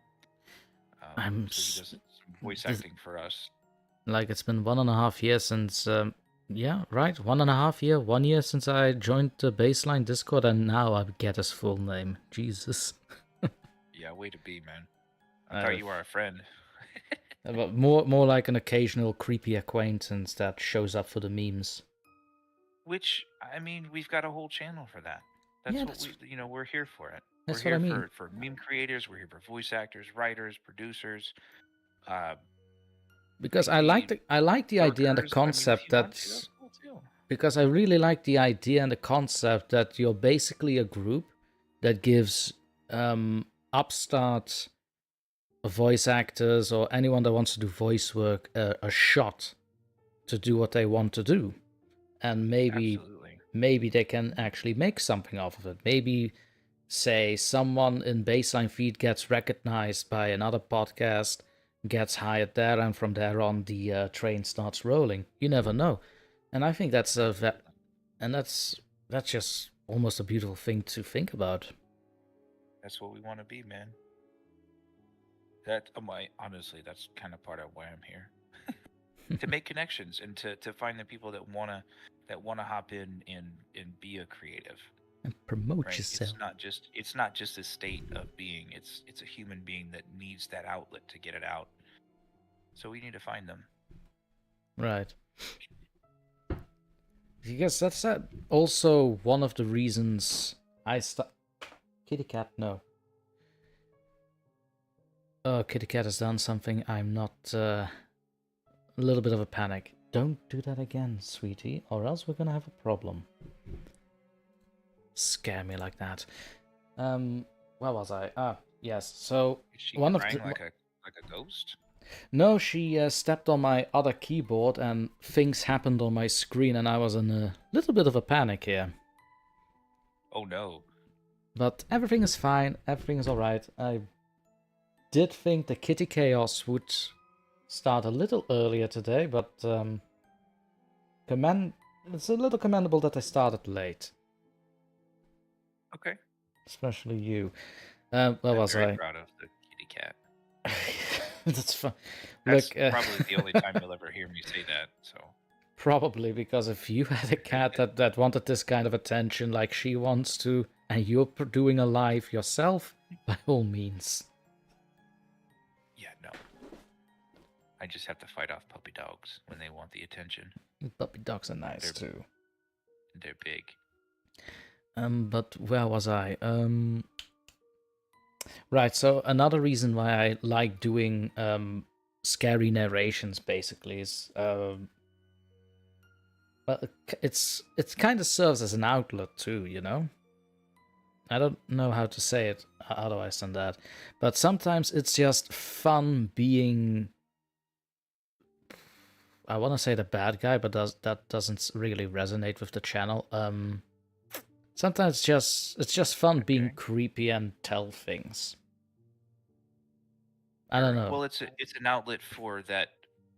I mean, we all have intrusive thoughts. We cannot deny it. It happens. Intrusive know. thoughts, yes, let's call it intrusive thoughts. Sure. Okay, well, we'll leave it at that. We'll not laugh about it. We all have that weird dark side of us. We really do, and we need a way to get it out. And this is your way to get that out. I mean, don't get me wrong, I don't have a lot of intrusive thoughts, but when they happen, I feel the urge to make a video. Right, it's a perfect outlet for those kinds of things. And those of us who would like to indulge in the dark side, it's perfect. It's perfect for that. Join the dark side of YouTube. We have subscribers. We have cookies. Oh, cookies. I'll do it for the cookies. Sweet. I mean, I'll serve the cookies. I'm not eating them, but I'll serve them, bad boys. Don't jump on the keyboard again. I am warning you. Honestly, I'm really trying not to. Not you, the kitty cat. Oh, okay. Or at least one of the 3 kitty cats. If you were jumping on my keyboard, I think you'd break a few things. Including my laptop. Yeah, maybe. I like the laptop. I need the laptop. Don't break the laptop, Tanner, please. This is my laptop. I need the laptop, Tanner. Please, don't break. It's too weak. Please, don't do it. Now you two, you shouldn't just jump on it too. Yeah, the podcast's been good. It's been a wonderful. I mean, you did have that I had any kind of experience. I've had no experience from the very beginning of this. Really? So all of it, yeah. So all of it has just been listening to other people. I honestly would never have guessed. Oh well, if you listen to season 1, the stories are great. The production value is not as. I mean, yeah, but that's it's starter phases, right? It's been a learning experience. Sure. But that's more of a starter phase. You always have that. I had that with my first videos too. Like what I said to Interscare before. Like, normally I'm not a fan of monotone voices, but I basically tried to do monotone voices as well, and it didn't sit with me. At some point, I was narrating a story, and I just automatically became the character. Yes, become the character. Yeah, I don't know how else to explain. Like, did I do it expertly? Absolutely not. I'm not gonna say that. I'm not gonna say I did it like Christian Bale does with his roles. Absolutely not. But I read. Get me started on Christian Bale, man. I won't. So I read about certain emotions in the sentences, and then I cannot read it with a monotone voice. It just doesn't click with me. I need to mimic the emotions at least. Yeah. Oh, I understand that. Well, and then when you were reading earlier, you completely took on, even with the little. Excuse me. Even just the dialogue pieces that were in there, the change between your voice when you were acting as the character versus the narrator was great. I mean, obviously there was a difference, and I think that you pulled it off very well. Yeah, with transitions and that, and I would let you read me stories at night if you were here. Well, unfortunately, that is not the case. Well, the good news is I have a Patreon for that now. Oh. Oh yes. Oh yes, Share I that do. Information The free latest tier. The 3 latest tiers actually allow for private readings. Oh boy, that's fantastic. You didn't know? It's on my link tree. By all means, have a look. I don't click those. I am so sorry. Oh. I have been completely out of the loop lately, and this has been wonderful so far. Right, To get right. back You've in the been out of saddle. the loop because there was a little hiatus going on in baseline, right? That There was a was. bit We of had a few restructuring. Yeah, we could call it that. Restructuring, hopping back on the same horse, different herd. Well, different horse, same herd. Yeah. I There you did go. notice one or two new faces, but I think that, well, it's been a while too. Yep. We're doing okay. We just gotta get back to it, man. Yeah, We back actually to have, it. speaking of back in the saddle, before the stream started, we actually finished up another story and released it to our patrons. Yes, you did. You did mention this. We did. So I put that out, and then we have that story releasing publicly tomorrow. Actually, it's written by, I don't know if you are familiar with the author's name. His name is Mark Taus. I think I've seen the name floating around before, but I'm not familiar with the work. I need to be more familiar with his work. I really do, just because of the things that I've listened to and the things that I've read from Mr. Mark Taus. I think he's an Aussie too. Not that that means anything, but it's always cool to interact and be connected to people on the other side of the planet. But it's one of his stories. It's a very strange one. A strange one. It's a very reminiscent story. It's almost a look into why you probably don't need to worry about the past. I think I remember the name from the sheet you sent at the time before the recordings were done. Maybe.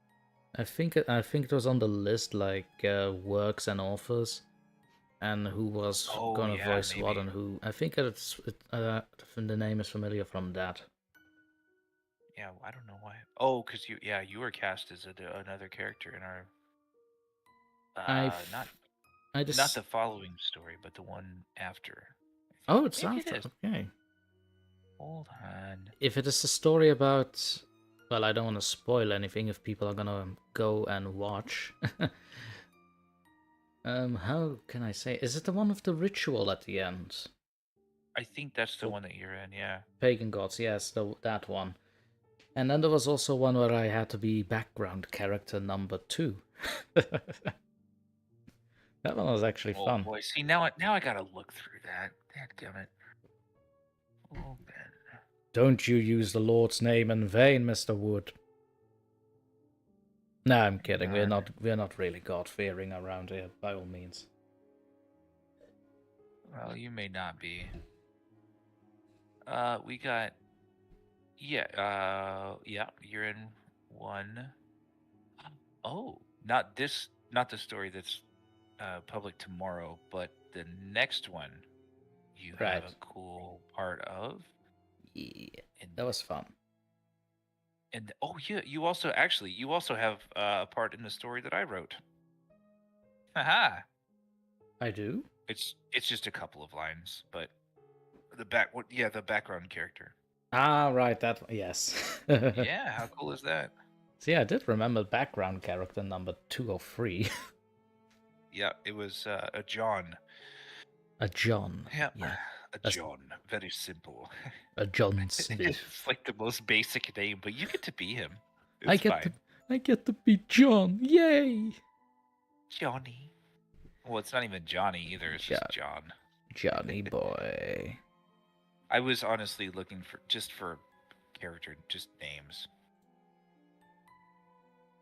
And yeah, those two guys aren't terribly important. I should have thought more about their names though when I was writing it. I thought about everybody else, but not John. Well, I'm happy to have been John. I am very happy that you were John. It kind of reminds of. That kind of reminds me, did you ever watch What We Do in the Shadows, the show? Or were you one of those people that didn't watch it on the baseline? I forgot. I very much have watched that show. Alright, thank God. Okay, so I think it was TJ that didn't watch it, and he should get on with it. TJ, if you're watching this, get on with it. Yeah, come on, man. Get yourself together. You're missing Yeah. out on solid cinematography. My God. So, as I said, John, it kind of reminds me of Nandor's horse. John. Jahan. Why do I not remember the horse? Oh my god. And I always remember my horse, John. My horse, John. He is my companion. God, oh my god. You don't even have to try hard to sound like Nandor. That makes me so happy. Well, I am European. I'm close. Well, it's also the breathiness of Yes. at least of the narration voice that you've got. It is the perfect Nandor. It is the perfect Nandor. Personally, if I had a voice like Matt Barry, now that I would pay for that. Oh, dude, you would have so many followers, dude. Are you kidding me? I would. I'm sorry, but if I could alter my voice to be like Matt Barry's, I'm gonna do it. It's more of an inflection and cadence kind of thing that I think he's got going on. Just It's going something around. else. It's only Matt Berry. That's it. Because he's Even with the. Just think. Just during a live stream, just be like, Tanner, for God's sake, I'm trying to do a piece for camera. I love it. Son of. Mind your business. How dare you introduce me in my own live stream? Where's Gizmo? Get over here, boy. Oh, now we're doing Matt Barry impressions. That's new for the channel. Is it? I mean, he's not bad though. It's fun to do. Oh no, it's fun to do. It's not. Oh no, it's fun. Don't get me wrong. It is fun. For sure. Let me see now. Right. So, I suggest we can do a little reading at the moment. What does thou say? I think it's about time. Well, probably. I have nothing prepared, my friend. So here's what we are gonna do. So I'm gonna go and have a read on something I did have prepared because, well, I knew about this since Tuesday. You were very aware. Okay. You don't have to rub it in, man. But while I'm reading, you can go ahead and look on the Creepypasta wiki and see if you can find something nice and short to read for yourself. Okay, I am there. I haven't used this before. I apologize. Okay, I'm gonna mute myself. If you want to rock and roll? All right, I'm gonna go and rock and roll. Everyone here, this is Dr. T doing a live reading on his own live stream. Yeah, here we are. Unbelievable, he took my spot again. Right you then. gotta hit it first. You're lucky I like you. So then, ladies and gentlemen, without further ado, the next reading for today will be from our No Sleep. Children Go Missing in Our Neighborhood After Sunset by user Minister of Owls, of which the story will be linked in the description below. When I was young, we lived in a bad neighborhood. Our street was in an isolated part of the city, cheap and dirty, filled with strange and lonely neighbors. One of them was Mrs. Yaga. She was an old lady who lived on the second floor of an old apartment building. Her curtains were always drawn. Across her window was a dark corner of the street, where street lights did not reach. Every night, I would see her silhouette in front of the window, looking into the dark corner. At dusk, I would play out in the street with my friend Tommy. He would hang out on the streets in front of my house. One day after sunset, Tommy approached me. I was sitting on the stairs of my building, chewing on an apple. He seemed worried. "I threw my ball over there." He pointed on the dark corner of the street. "Can you come with me?" It wasn't that dark. The corner was just a small distance away. "Why do you need me?" He looked fidgety. "If I go alone, Mrs. Barber will get me." I looked up to her window. The silhouette of a figure on a rocking chair was there, staring into the corner. "The old lady?" He spoke back with a whisper. "She kills children." I must have looked at him in a strange way, because he started to stutter. "You can ask your parents, or any of the kids. Everyone knows. She killed her own brother when she was 10. Anyone who goes into the dark corner will excuse me, correction. Anyone who goes in the dark corner alone will see her standing in the dark. She'll grab you." Tommy looked scared. I looked at him like a younger brother. I couldn't leave him alone. "Well, come on then." I got off the steps and started to walk alongside him. We crossed the road and headed near the street corner. I stopped in front of Mrs. Yaga's house. The curtains were still closed. "Where is it?" He was scanning the pavement. "It's supposed to be right here. Did someone move it? It's over there in the shadow." I walked a bit closer. "What? Did you hear that?" The curtains pulled apart. She was standing up, staring at me with the most unnerving expression, like she was waiting for someone. "Come on!" Tommy reached for me. As I watched, her mouth opened in an almost inhuman stretch and let loose a shriek. It was the most horrible screaming I've ever heard. She banged on the window, the glass almost cracking. I grabbed Tommy's hand. He tried to tug me back, but I pulled him along. We ran away. I heard her screaming all along the street, following us. Even as I got to my room, I heard her outside my bedroom window. She wailed for hours. That night, I stayed up late. I thought about the way she banged on the glass, like she was trying to get out. Late into the night, I heard the sound of glass shattering outside.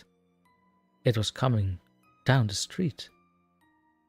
All I could think about was her breaking through the window and crawling out, now wandering the dark, looking for me. I pulled the blankets over my head, but I heard nothing for the rest of the night. The next day I arrived on the street an hour before dusk. The lights on the second floor were off, but I could see it clearly. The second-story window was cracked open. I didn't want to stand there anymore, not in view of the window. I ran off before Tommy showed up. When I got home, my parents were talking in the kitchen. They were speaking in hushed tones. I heard her name. In the night, an intruder broke into Mrs. Yaga's house. They slit her throat. I had to know the truth. I told them about the stories I heard about her. I asked if any of it was true. I learned the real story that night. Ever so often, children disappeared in that dark corner. The only witness was the old woman. Every time, the old woman repeated the same story. When she was young, her brother used to play on the streets. He made friends with a young boy. The boy's name was Tommy. One day her brother disappeared. She said it was Tommy. The young boy let her brother into the dark corner of the street. But Tommy wasn't real. Ever since that day, whenever children go missing, she talked about Tommy. She says the boy let children into the dark corner. She screamed at children to warn them. Dad told me Tommy wasn't real. He's wrong. Every time, every night, just after sunset, I see him outside my window. He's waiting for me to come down and play.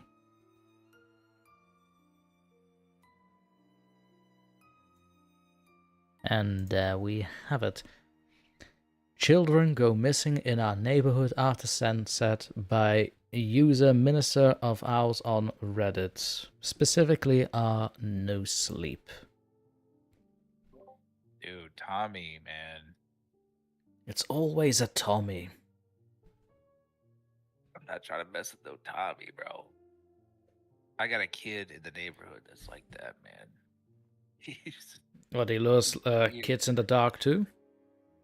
no, but it just I don't know, he's ominous. He's always there. He's always riding his little scooter around the neighborhood, and like I always imagine him being like, I don't know, just something ominous about this kid. Probably. Yeah, I might want to check up on that. Yeah. Because that's getting scary. I actually have another ghost story about a Tommy on the channel. Oh, do you? Yeah, that's why I said it's always a Tommy that's like a demon kid or a ghost kid. That one was actually interesting. Now, do I tell about it or not is the question. Is it posted already? It's posted already, yeah, for over a year, I think, now. Ease it, my friend. Tell me what it's about. I haven't, unfortunately, gotten to it. Well, it's literally called Tommy. Oh, well, that checks out. I know, right? So basically the premise is parents have to live with the ghost of their child, but the ghost keeps growing. Oh. Like, it's a ghost. Everybody knows it's a ghost, but he matures with the years still. Like the image of him like grows up? Yes. Oh. So it's just like an ethereal person, but it's just, it's Tommy. It's still Tommy.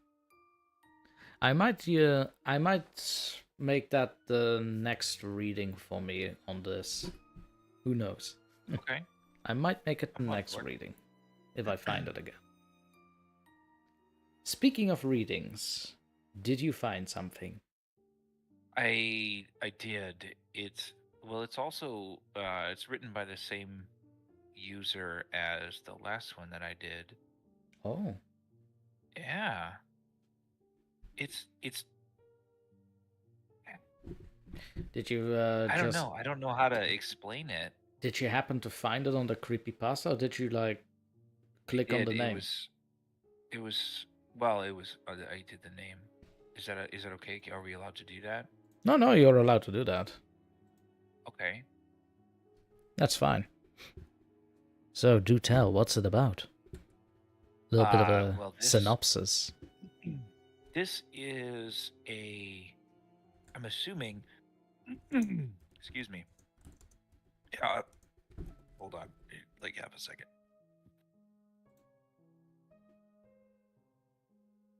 Okay, we're okay. Everything all right? Yeah, no, I'm okay. I had a little phlegm in the old throat, and I'm not trying to talk or read that way. Uh-huh. It seems as though it is from the perspective of somebody who has lost someone that they love and care for so very much. Tragedy. And it's a tragedy. Ooh. And it's a telling of not necessarily the discovery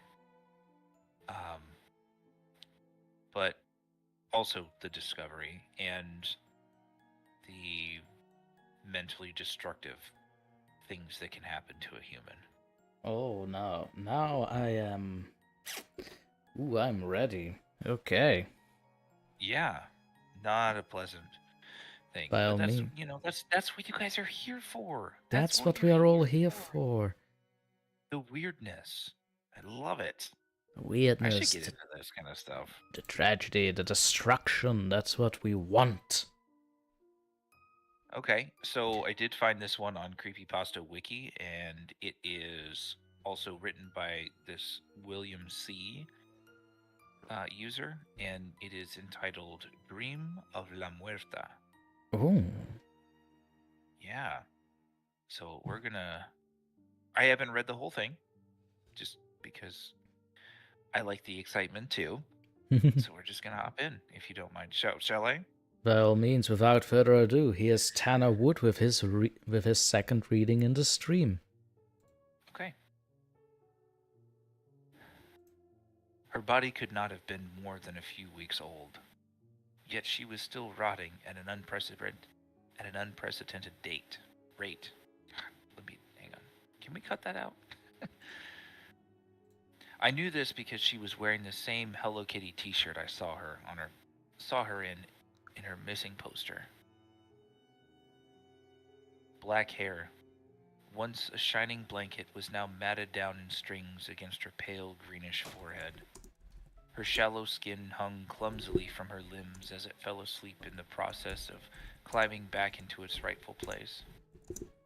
Her left arm gnawed straight through to the bone by malevolent rats and other blind things of the dark. And her eyes, while devoid of any membrane or organ, held the faintest glimpse of the scraps of life. It was love at first sight. I first saw her while canoeing along North Park River. 90-degree weather where simply standing on that metal canoe was enough to scorch your souls. So I took shelter under the many bridges lining the estuary, where years of graffiti began to show themselves. Under the second bridge was a sewer tunnel which undoubtedly came from the warehouse next door. As I paddled my way to safety under the shade, I saw something moving in the darker shadows of the mouth of the tunnel. Curious, I paddled over. And that's when I saw her.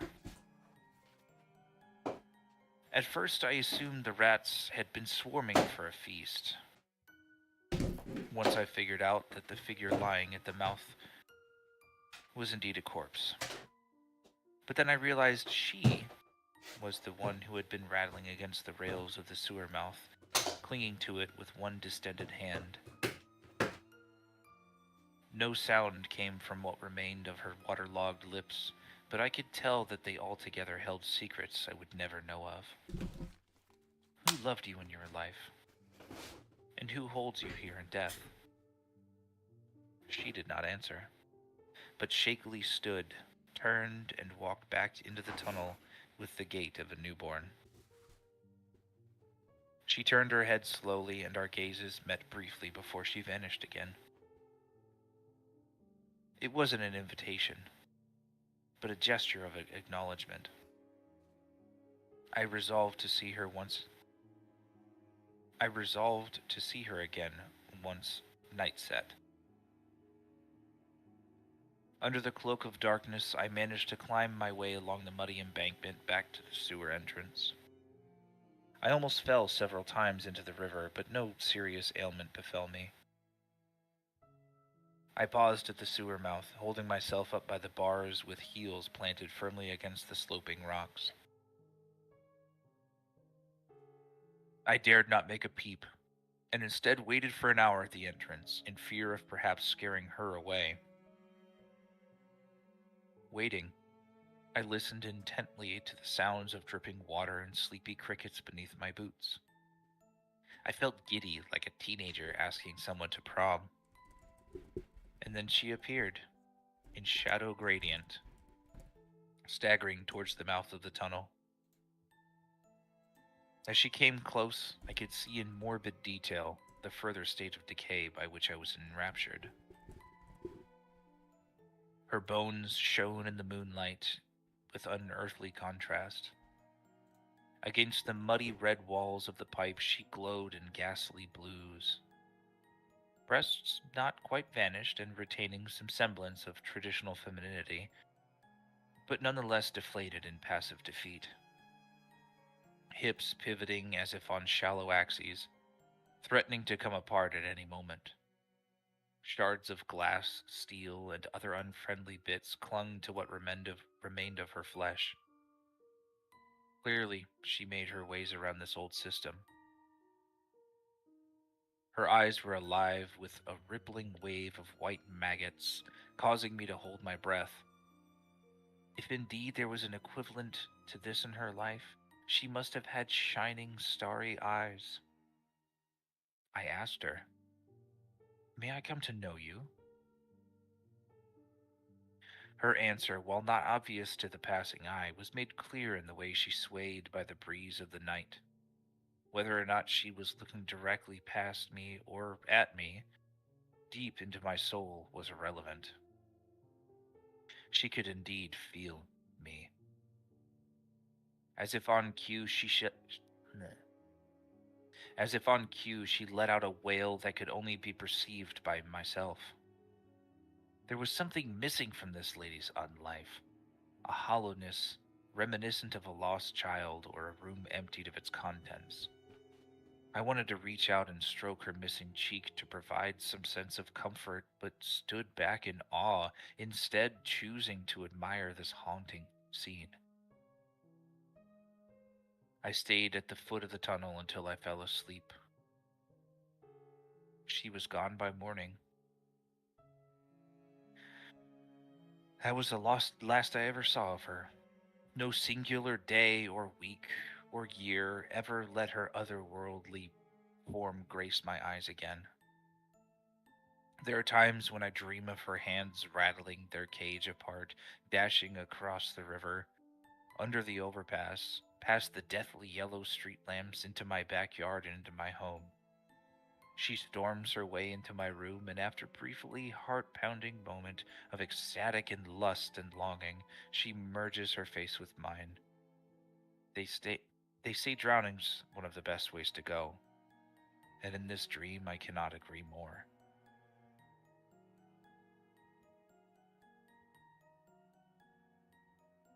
And so maybe I was a little mistaken by the entirety of this story. However, there is a wonderful romanticism of discovery and tragedy of love. Right. I was just letting it sink in a little. That was actually wow. Yeah. It kind of goes back to what I said earlier about the first story you read there, the Wriggling Trees. Like, there's this distinct style in writing and storytelling that it kind of sticks. Like, you feel it's like old-fashioned, but also with a modern twist to it. Yeah. Like, especially how descriptive it gets. Like, some of those sentences, my god, man, I need to know if this is now a legitimate author. Do they have actual works? Like, do they have books out there? I'm starting to wonder. I have to see. I need to know, because that's just so well written. Why is it on Creepypasta Wiki? I'm thinking to myself. Yeah. Some of the comments are on here are great. It says, I dig it. It definitely gave me the willies. Yeah, this is Yeah, it gave me the willies. like, was it somebody that he knew?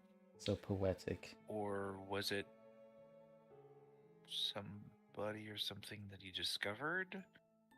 And he's like lonely, or shoosh.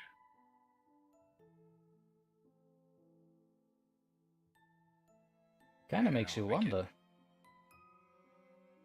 There's some weird people out there that are into some weird stuff, man. I mean, yeah, it's the internet. I hope I find them. I really hope that I find them.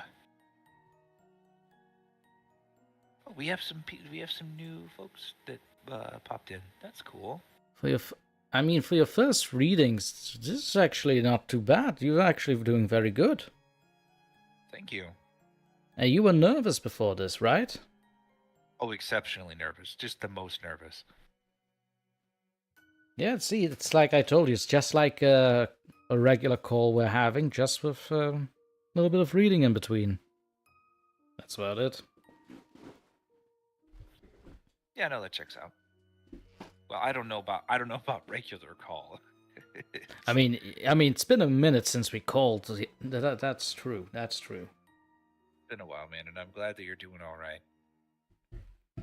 Hey, man, me too. Glad you're hanging in there. Gonna be honest, I was a little... Making stuff happen. Because I'm gonna be honest, I was a little concerned for baseline there at one point. Because of the hiatus, you know? Sure. But I'm actually very happy to see that the wheels are turning again. Certainly cannot wait to see what else will be in store for us. For all of us. We at least have to finish the old hybrid story. I mean, come on. Oh yeah, at least. We still got to find out what happens with Aaron Rathman. Oh, definitely. We got to understand why he is the way that he is. Definitely, we need that finished quickly. Well, we also need to understand and figure out why, or how Agent 0602 is going to be involved. Oh, that's something I haven't heard in a long time. That's a good mention. That's a good mention. Yeah. So, a question that just popped in my mind. So, when do you think production would start on season 4? If there is a season 4 planned out, of course. As soon as we're done with season 3, production will be on season 4. Ah, it's okay. So it's still in production, season 3. Yeah, well, I mean, there have been quite a few things going on. Yeah, hence the hiatus. Of that personal lives and things like that. I mean, of course. I'm actually, I had a pretty solid injury on my back there for a while that just really ruined things. Wait, really? Yeah. Wait, you were injured? I didn't have surgery or anything. I was, yeah. Seriously, really? Yeah. I did not know of this. When was that? I wasn't like in a fight or anything spectacular. I was just doing my job, and I hurt my back, and I was completely unable to walk or hardly sit down. So it was a bunch of laying down and pounding ibuprofen into my body so that I could survive. How did I miss it? When was this?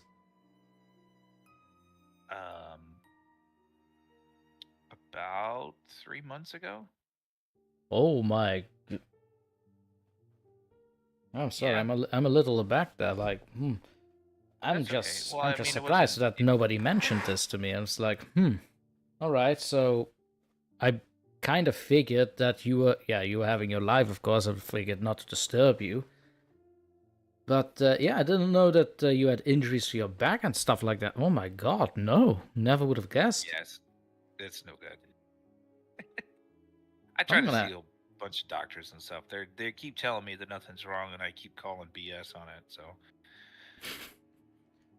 they don't really like that when you do that to them. They say there's still something wrong with you. No, that there's not anything wrong. Oh, not anything wrong. Okay. Yeah, that I'm a completely healthy, picture of perfect health 31-year-old human being. And I will continue to tell them that that is not the case. Still backlash. Yeah. Yeah. That's. But it's all right. I mean, we're back. Like I said, we're back in the saddle. We're rocking and rolling. We got another one coming out here very soon. Yeah, it's good. He's all good. We've got a few more episodes to do before the end of season 3. We still do need to. The biggest part is casting for season 4. Right. That I really want to nail down, because I have some people in mind that would be good for it. Again, you can always contact Interscare. Right, yeah, and I shot him a friend request on Discord, see if we can hook him up with a cool. I think, like I said, I think I have a role for him, and it might start with a T. He gets the role of Torment? No, he's actually That's me. He's more of like the level-headed character. Don't worry, I'm just yanking your leg. Don't worry about it. No, I know you do. That's what you do. That's what I do. That's your thing. I'm the eldritch prankster jester. Whatever. Are you the Eldritch Eye by any chance? No, that's different branch, different department. Oh, okay. All right. I didn't know if you were connected to that at all. Oh, no. Yeah, I don't know if you'd been listening to the Agent 0602 stuff. So okay. On my list. Yeah, I think we're also gonna do. Yeah, well, here we are putting out for the world.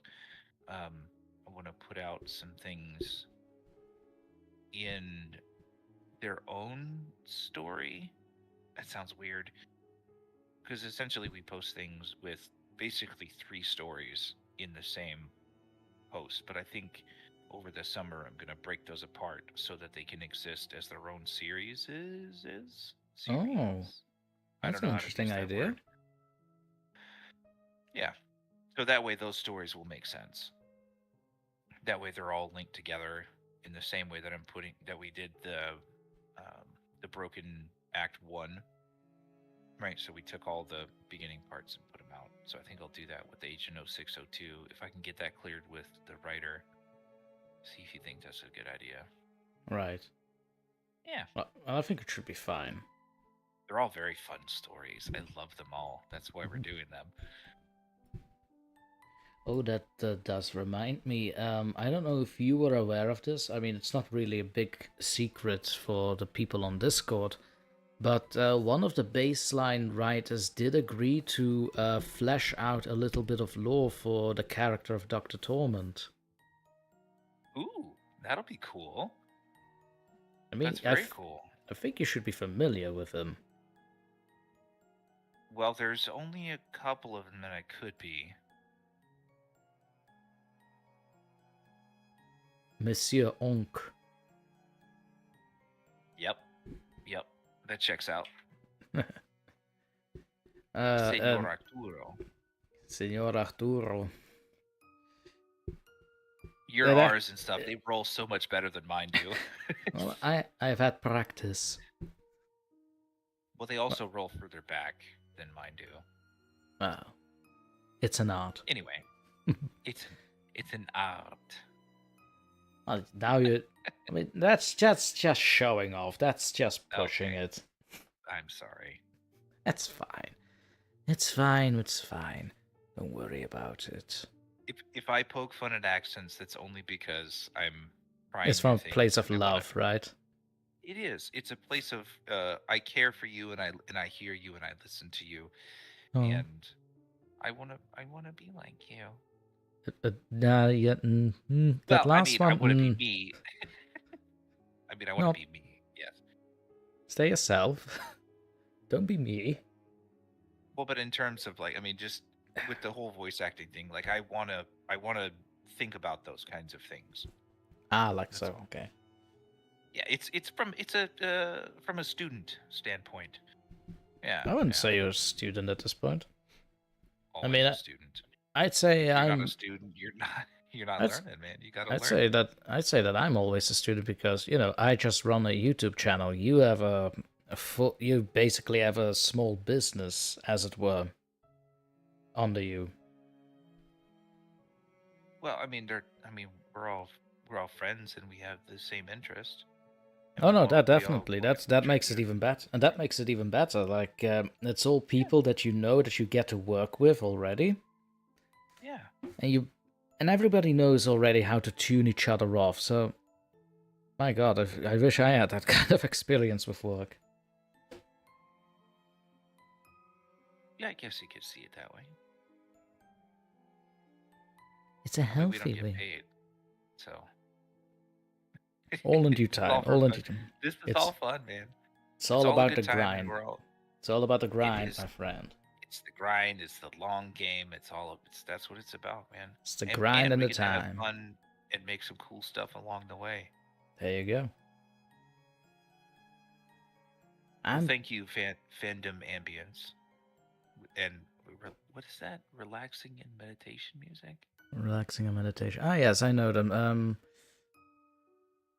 Well, I know them from previous streams. Okay. Friendly guys. Fandom as well. Nice guy.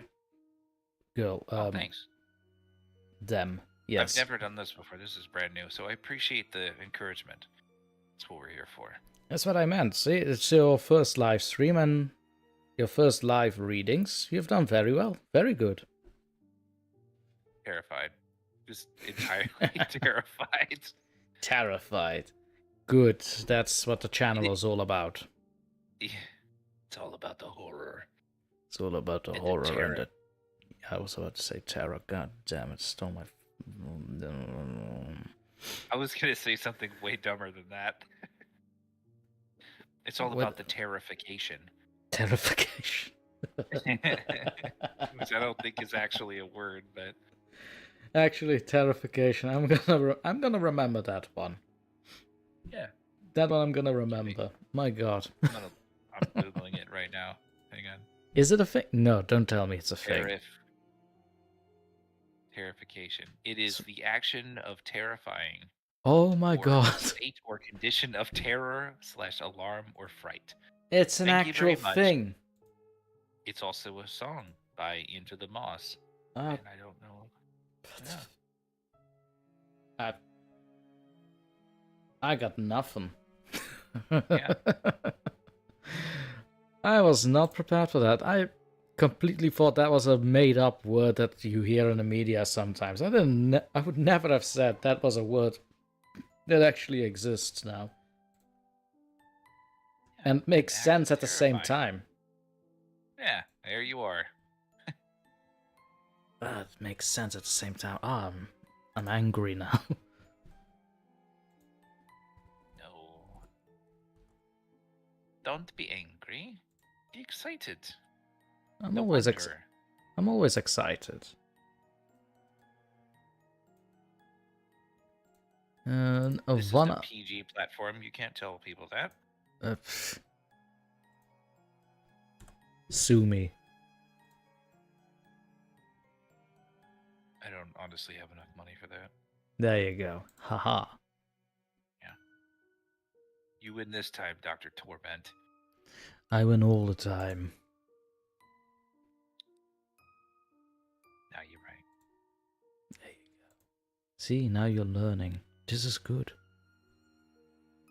You're learning so many useful and important things. And all you had to do was come on the stream. Well, thank you. I do appreciate you inviting me. Well, you kind of invited yourself, but yeah, sure, I invited you. Let's go with that. That's better.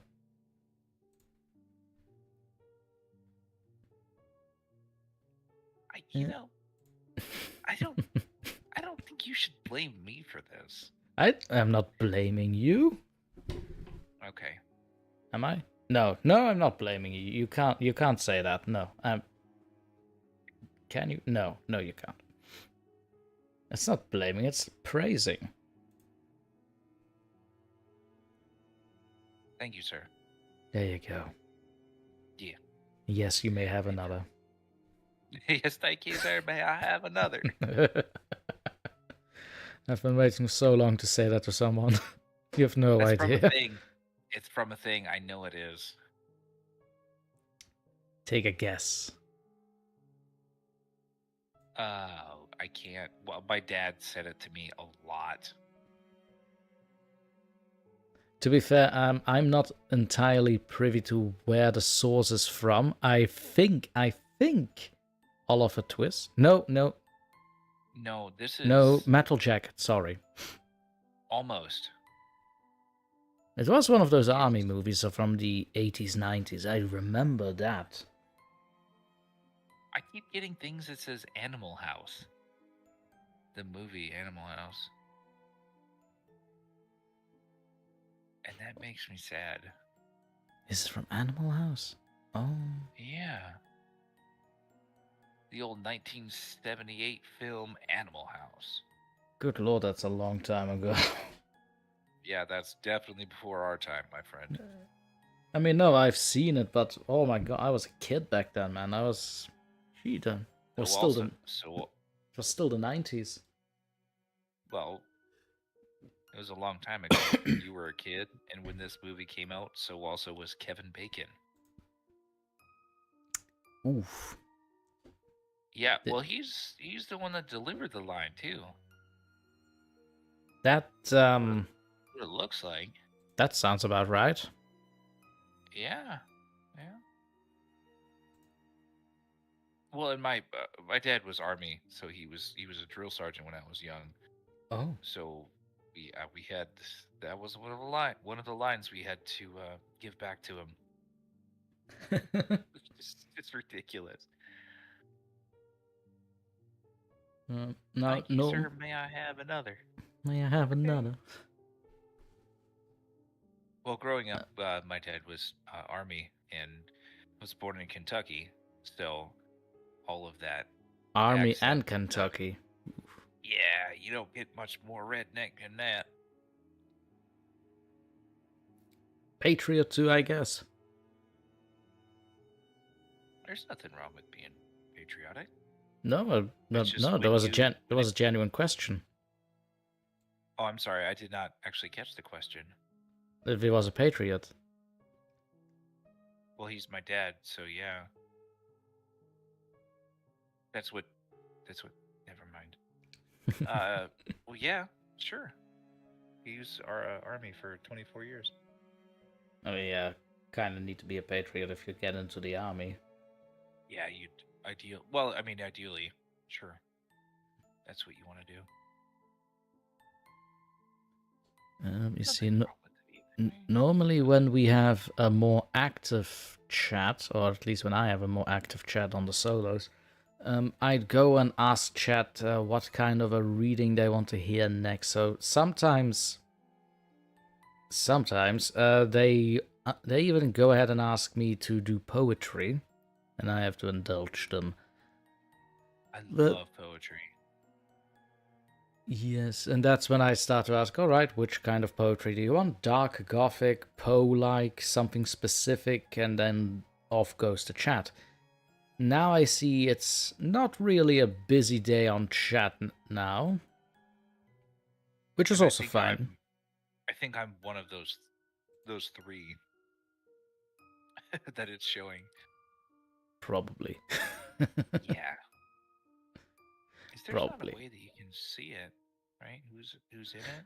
I can see it on my end. Well, not exactly who's in it, but like how many people are there concurrently. Ew. Yes, that's the benefits of running this shtick. The thing is, mostly these live streams are watched later. So sadly, the chat won't be active then, because nobody can give it input and there will be no interaction. But people do watch this later on. Like, you've maybe seen my previous stream. That started off with 50 views concurrently throughout the entire stream. And this one is on 44. But now it's on 260-ish last I checked. And that was last week. Oh no, wait, before before I went to Norway, so that was on the end of March. But still, at some point it kind of picked up on the algorithm and there came 200 views extra. That's very cool, man. So Very cool. that it is a little inactive right now, I shouldn't really be bothered with it. I've seen several narrators do have premieres going on at the moment too, so it's Oh yeah, I see. Okay. a bit of a busy day for everyone. Yeah, Friday night's a little. I well, mean, say Friday night. Friday for you. It's not Friday night for you. It's Friday night for me, man. It's Friday night for you, yes. Not for me. It's like almost 4 a.m. on my side. Oh my goodness. Yes. Like I said, Is that a regular thing for you guys over there? for me, no. Oh, you Oh. mean in... Wait, hold on. You mean in general for Europeans? No. Absolutely not. Oh, okay.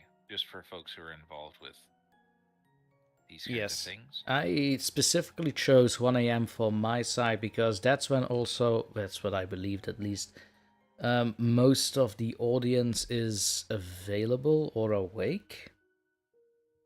Okay. That are overseas, because most of the people on my channel, they either come from the Americas. When I say the Americas, you know what I mean. Or from Asia. For some reason, I do not know why. Well, that's cool. So it's That's a bit very of cool. it's a bit of catering, you know. It's a bit of catering. I think 1 a.m. is still acceptable. If I had to start a stream at 4 a.m., that would be a no-no. Oh yeah, that would be rough. Dr. would be Torment very loves rough. his sleep. Yeah, I understand. Ah, yes. See, I'm just reading the notification. So there are 2 premieres of people I happen to know that are going on right now. As Horror on the Rocks and Duchess of Darkness, who was here before. So she's probably overseeing her premiere right now. So that's why she is not here now. But that's fine. That's why we have a comment section for. Sure. Okay. I also have a lot of homework to do for her channel as well. I promise to watch her videos. That's fair. Yeah, I've been a little behind on that. But that said,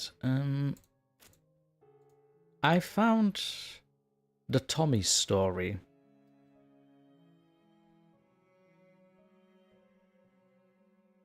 Is it that one? Yes. I found the Tommy story. Tommy story. The Tommy Like the- story. So odd to call it the Tommy story. Yeah, well, Is, I mean, is it just entitled Tommy though? yeah, that's the thing. It's just titled Tommy. You can find it back on my channel. I've narrated it before, so I'll just be doing a live reading of, well, this one.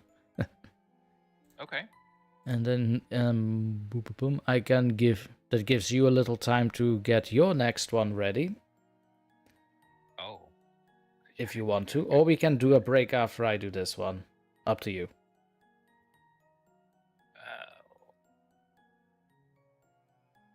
That means I have to look some more, doesn't it? Yes, and it's a rather short story, so I suggest after I read it, we can take a break and you can use those 5 minutes extra to have a little look. Okay. Sound No, fair? that checks out. Okie Yeah, dokie. absolutely. Then, without further ado, a story I have read for the channel before, but now live for everyone.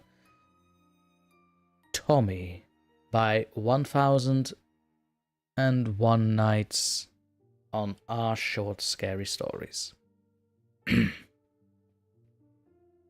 Ghosts aren't supposed to age, but not Tommy. He was killed when he was free, his little body brutally crushed in a hidden run outside his home. He had been standing on the pavement holding his mummy's hand when he was distracted by a sparrow on the road. Squirming out of Anna's clutch, he ran out. He was dead an instant later. Poor Anna, shocked by what she had just seen, she could barely remember the color of the car as it sped away. Tommy was their only child. Anna and Mark, Tommy's father, had no more children and continued to live quietly in the same house. And Tommy played on the streets, sometimes on his red tricycle, sometimes kicking a red ball with Scooby-Doo on it. He seemed harmless enough, only wanting to be close to his home and parents. He never went inside. It was only after a couple of years that people realized that Tommy was getting older.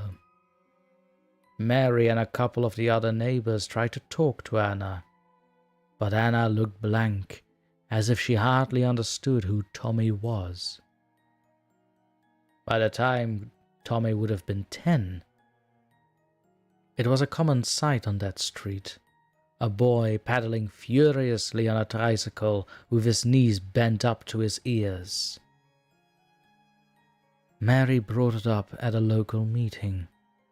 She was Anna and Mark's next-door neighbor, with 3 kids of her own. Something has to be done.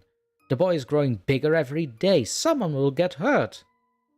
The others looked at her politely, and nothing was done. Years passed. Tommy was becoming a man.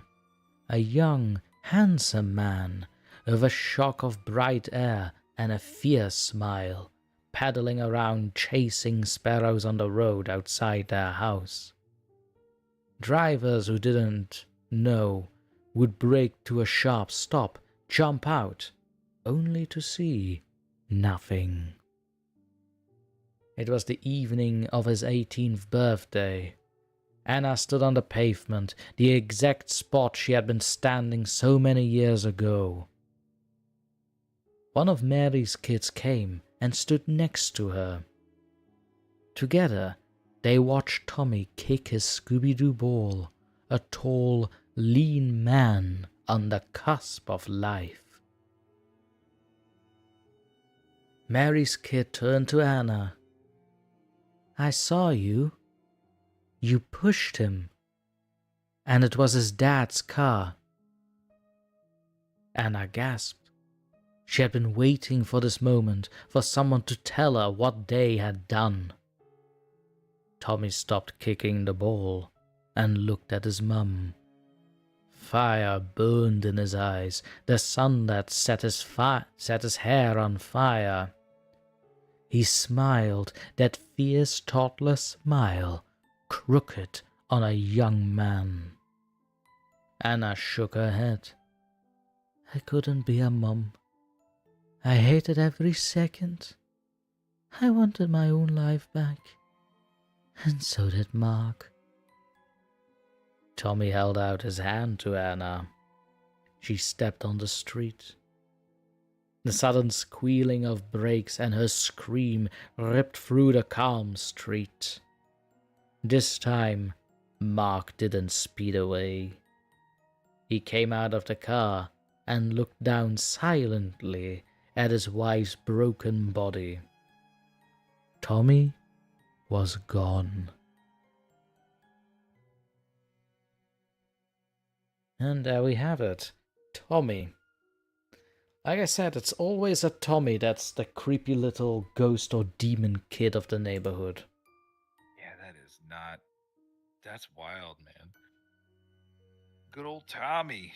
It's always a Goodness Tommy. gracious, just making trouble, man. It's actually one of my favorite stories, not because it's short, but oh my god, it's just how it is, just the way it is. The heebies and also the jeebies. The heebie-jeebies, indeed. The heebies and also the jeebies. That's what we do it all for. That's what we do it all for. We want the heebies and the jeebies.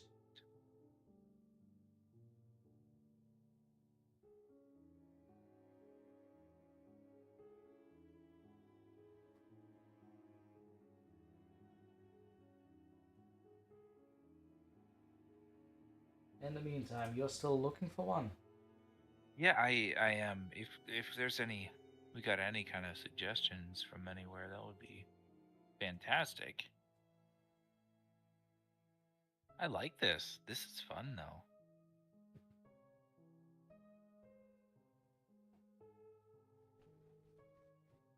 Told you. Like I said before, usually if we had a more active chat, I would ask for recommendations or anything specific they want to hear or want us to read. But like I also said before, there's also a lot of stuff happening on other narration channels right now at the same time. Poor planning on my part. Well, But it's fine. You gotta do what you gotta do, my friend. You gotta do what you gotta do. You gotta paddle with the paddles we have. I don't know. I've heard that somewhere. Is that like a Belgian expression, or? Yeah, it's something in Belgium that we say.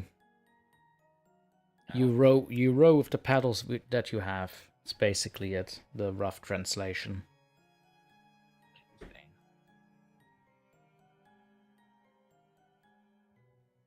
So in any case, as promised, 5-minute break here.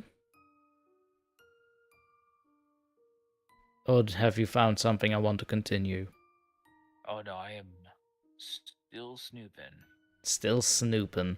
Right then, folks. And in that case, I'm gonna put in the 5-minute break here right now on the chat so everybody knows. And should newcomers come along, they'll know too. And we'll see you all in about 5-ish minutes.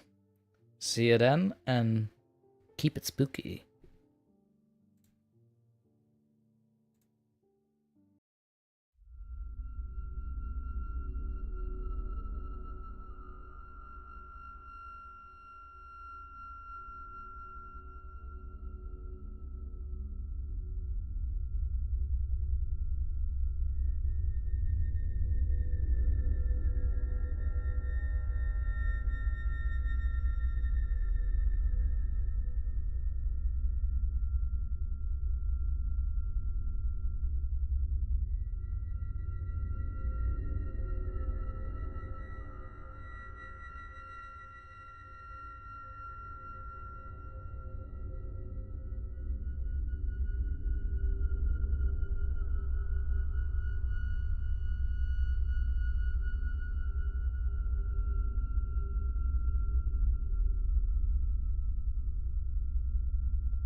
us begin?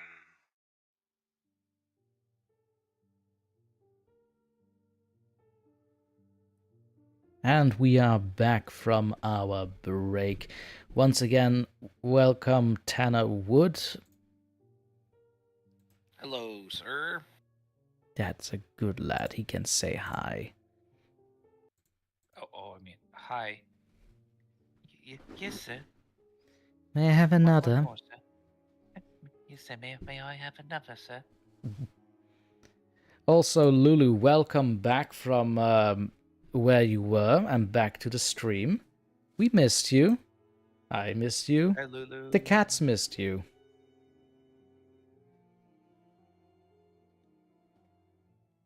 We all missed you. My god, as if I'm summoning the devil. 2 of them are now awake. Wide awake. How? Why? Go back to sleep. Things were going smoothly. We can hear you speaking about us. It's not the princess, though. It's not the princess, it's like the mother and the shadow warrior that are after each other for some reason. I do not know why, and it's scaring me already. Oh, and a family emergency. Everything alright, I hope, Lulu? Yep, I will send up some prayers for you, if you don't mind. That's alright. Just because I hate to see some fans and some friendly people having hard times. It's always no fun. No, never. I mean, I have my reservations with my family, but, you know, even with emergencies or something's going on there, even I make some time for them. Yeah, you still gotta care about them. They've cared about you for a long time, so. The latter, let's not talk about the latter. That's fair. Okay. Let's say that I'm a little more empathetic than they are to me. Yes, thank you. Everything is fine. Okay. I hope it will stay that way. The less tragedy in the world, the better. God knows we have enough of that. In any case, Tanner, you found your story? Yeah, I found one. It's a very odd. The title is kind of hard to read with the right inflection, I think, to get it to get the idea across. But it is entitled It Wasn't Watching Me for the Same Reason I Was Watching It. Yeah, I think I got that right. Yeah, I think you got that one right. That does remind me, don't forget after the stream to send me the link to the story, just so I can put it on the description. Yeah, actually, you know what? I'll do that right now, just so I can remember. Blink. And my holiday was lovely, Lulu. Thank you for asking. So, a little bit of context, Anna. So, I spent my birthday and my holiday in Norway. Well, that's fun. It was. It actually was fun. It didn't last as long as I wanted it to be, though. If it were up to me, I would have stayed at least not 2 weeks, but say I would have stayed 8 to 9 days. I know it's like a weird number. Why not just 10? Well, I'm a chaotic being. I don't like round numbers.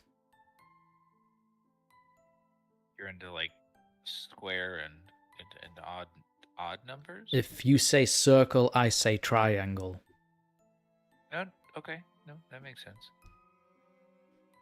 What about an ellipse? Sorry?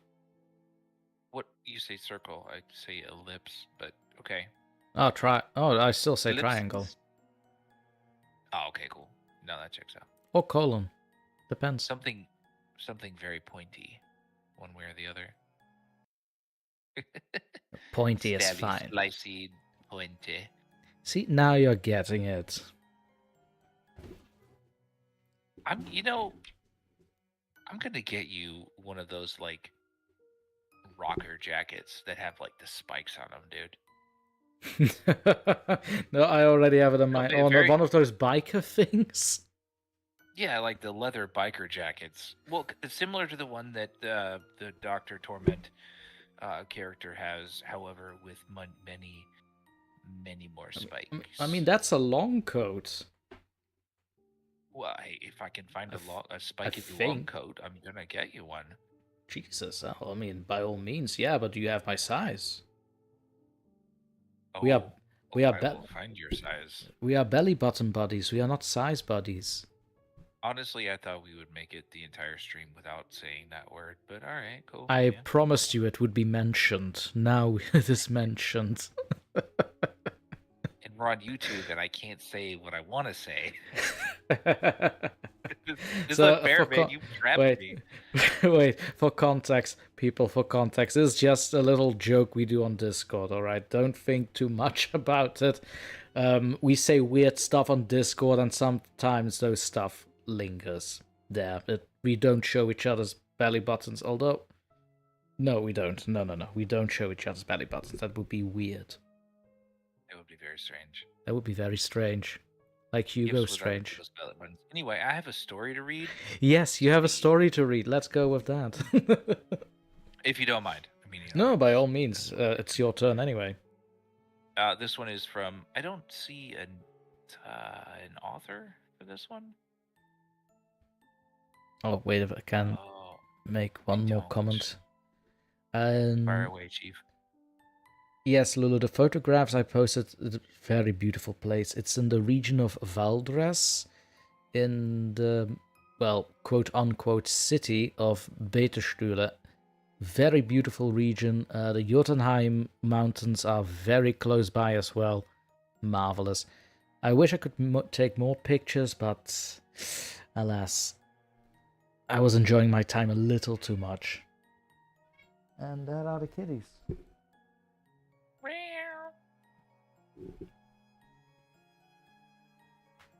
Anyways, without any further interruptions, by all means, Senna, do continue. I won't pretend for the sake of the story that I think that what I felt that night was real. I will not exaggerate, nor will I omit or withhold anything from the experience. The times had been rough. I was searching for a job. My girlfriend of 4 years had just dropped out of college. It was far too stressful on her. And to top it off, she was awaiting a phone call from her doctor. She hadn't been feeling well.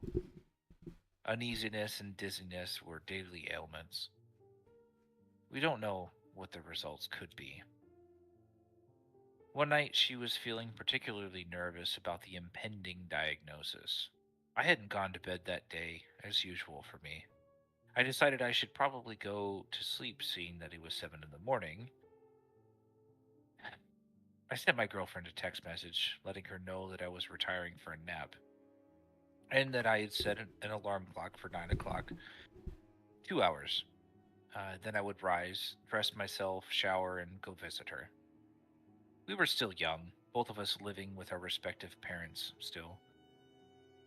I didn't have a driver's license yet, and her car was broken, so I was gonna have to walk. It wasn't unusual for me, because it wasn't that long ago that she didn't have a vehicle, and I'd have to walk to her house anyway. She lived about a mile from my house, so the walk was never longer than about 10 minutes.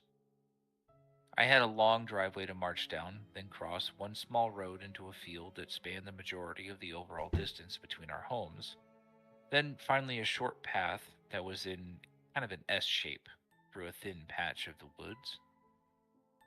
Upon exiting the woods, there would be a long uphill road to walk, and the journey would be over. After falling asleep immediately, it felt as if only a moment had passed when I jolted up from the obnoxious and overwhelming vexatious buzz, buzz, buzz of my alarm clock. Upon turning it off, I felt absolutely miserable. From head to toe, my body ached, and all I wanted was to sleep again.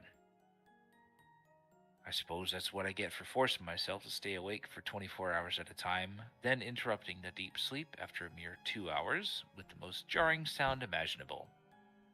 But a promise is a promise, and I sent another text to my girlfriend letting her know that I'm up and getting ready to go. Sluggishly, I gathered my clothing and slipped into the shower. From there, I stepped out my front door. I was on autopilot. After brushing my teeth, ignoring my wet hair by simply putting on a hat and grabbing my phone, wallet, and keys off my desk, I stepped out of my home into the dark. It was warm out, not uncommon for a summer night in the mid-Atlantic states of the US. Something was off, though. Something was strange. I figured it was just because I felt like a zombie trudging down the gravel path from my home.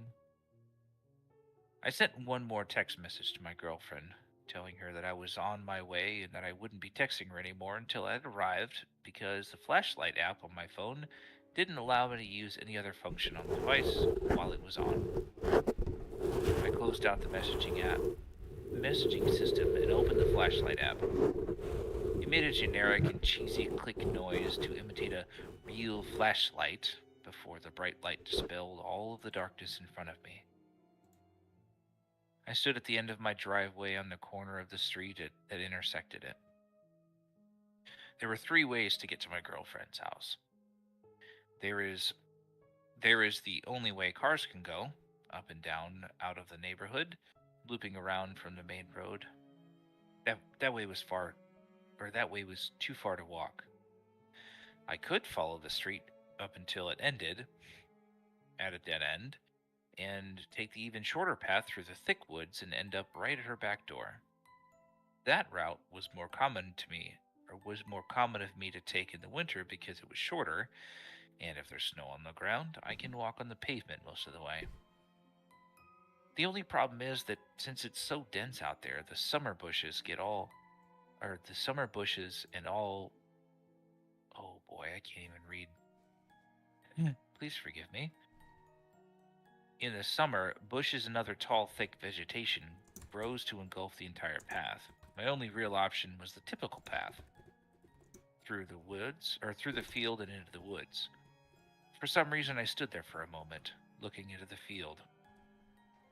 It was so dark, and it was fairly often that small animals like skunks and possums would show their faces at this hour. I decided to walk on the dimly lit street that ran parallel to the grassy field in case a skunk or something, or even possibly a bear, crossed my path. There was still something off about that night, but I just couldn't think of what.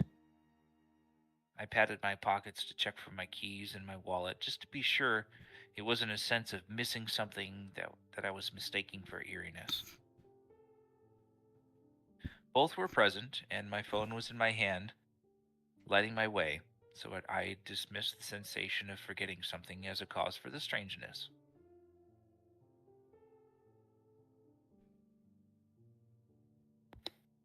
I passed between lampposts on the street swiftly. They were old, and I hadn't had a clue the last time they were cleaned or the last time their bulbs were changed.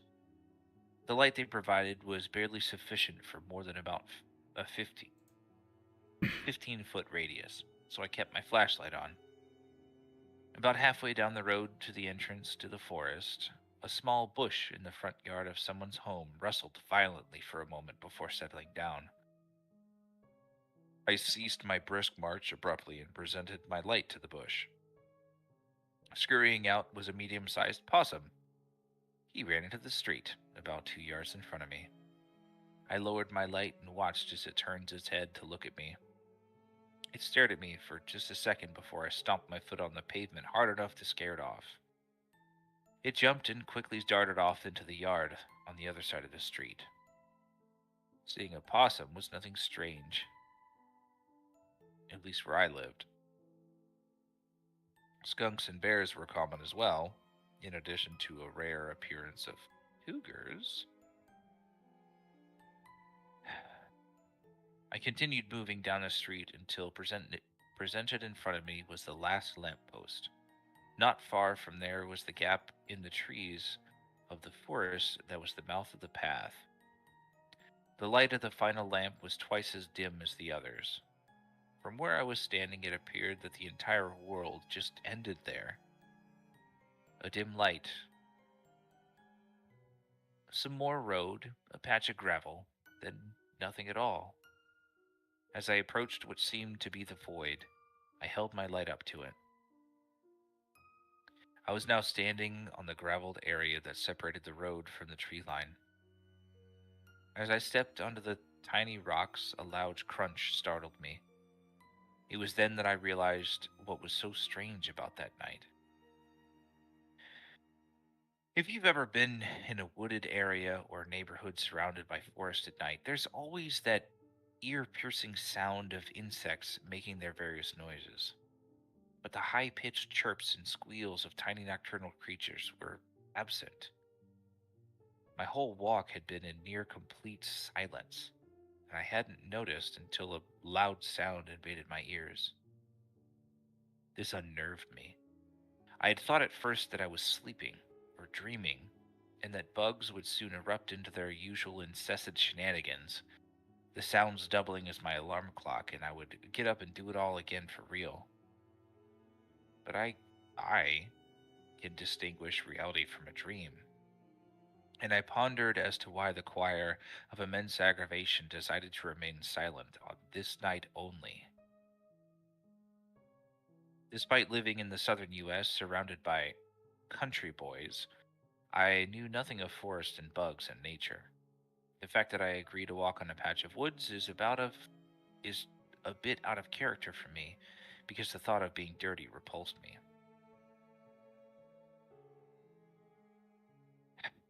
Just as my mind was about to get back on track and my legs were about to move forward again, I caught a faint dot of light out of the corner of my eye. Two, actually. Being the ever so cautious person that I am, I held my flashlight where it was, purposely not moving it in the direction of the specks, so if it were the eyes of an animal, it wouldn't suspect that I know it's there.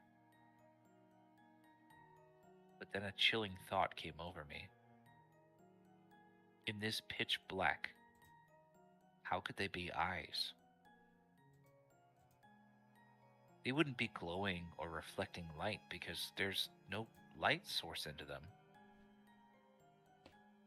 I turned my head slowly, and only a few degrees, so that I could see the specks better.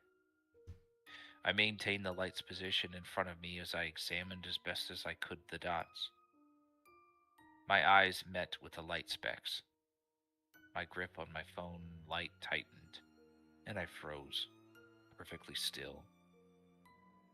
Those dots were most certainly eyes.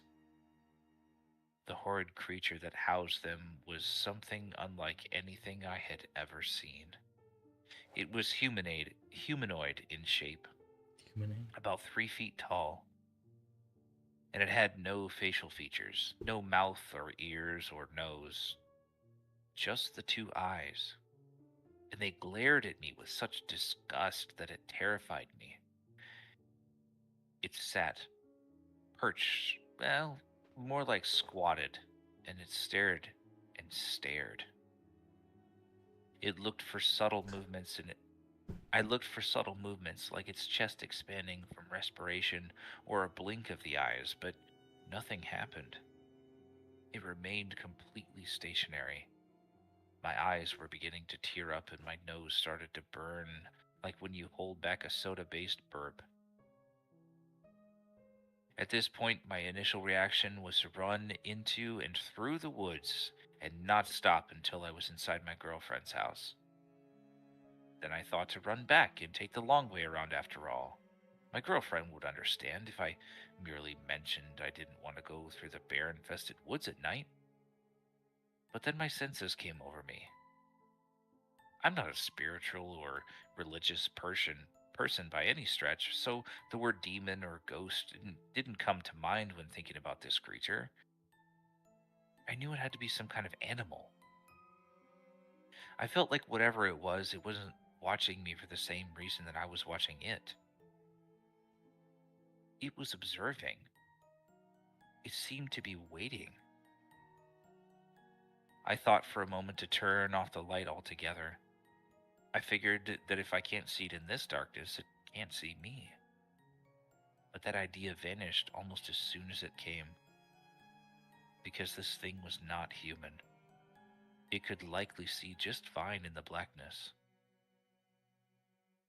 I'm not a big guy, Not obese, just not built, just big. I feel like I feel as if that I could take this thing. Whoa. I feel as if I could take this thing on if its intentions were hostile. I don't want to have to deal with that, though. I decided on what to do. I want to see what it really is. My eyes haven't moved far from their positions staring at it, and it hasn't moved even in the slightest either. If I had blinked at all during this time, I didn't notice it. I drew in a few deep breaths and spun around and quickly aimed my light directly at the creature. And what I saw was more terrifying than what I had expected to see.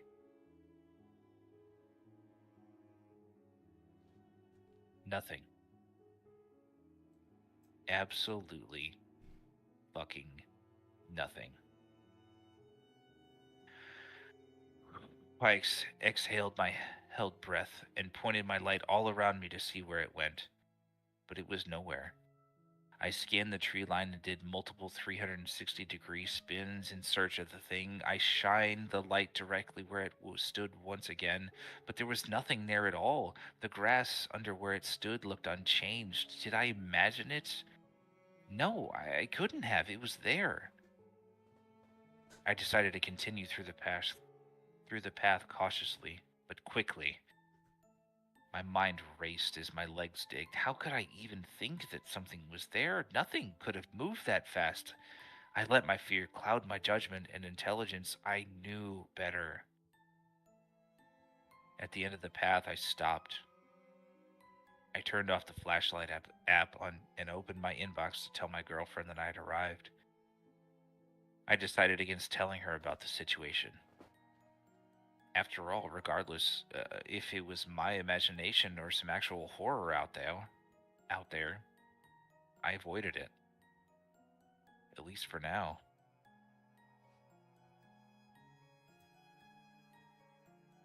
And that is a reading of It Wasn't Watching Me for the Same Reason I Was Watching It from the Creepypasta Wiki.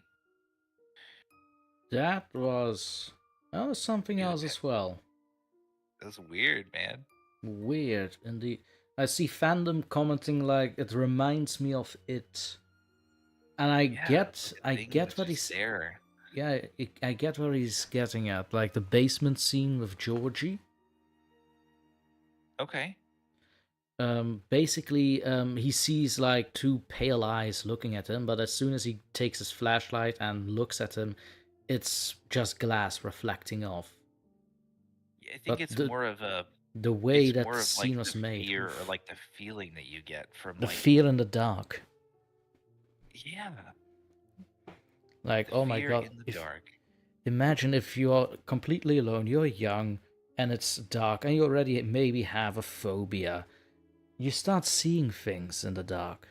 You might imagine things, or my nightmare is when I look at my desk chair and there's a coat over it. That is a nightmare to behold in the night. Oh, that's so bad. That's so bad. I keep thinking, like, the hell is that? Dude, I hate letting my dogs out late at night too. Like, I live in a very, very pleasant neighborhood, but like still, you never know. You know, you never know. You don't know if there's like a big ass like a vulture or like a turkey, because we have like turkey vultures out here. I don't know if it's that or like a fucking hawk or something just chilling out, hanging out, or like a coyote. Like I don't want that. I mean, we don't have me. I mean, I'm gonna be honest. We don't have big animals around here in these here European parts.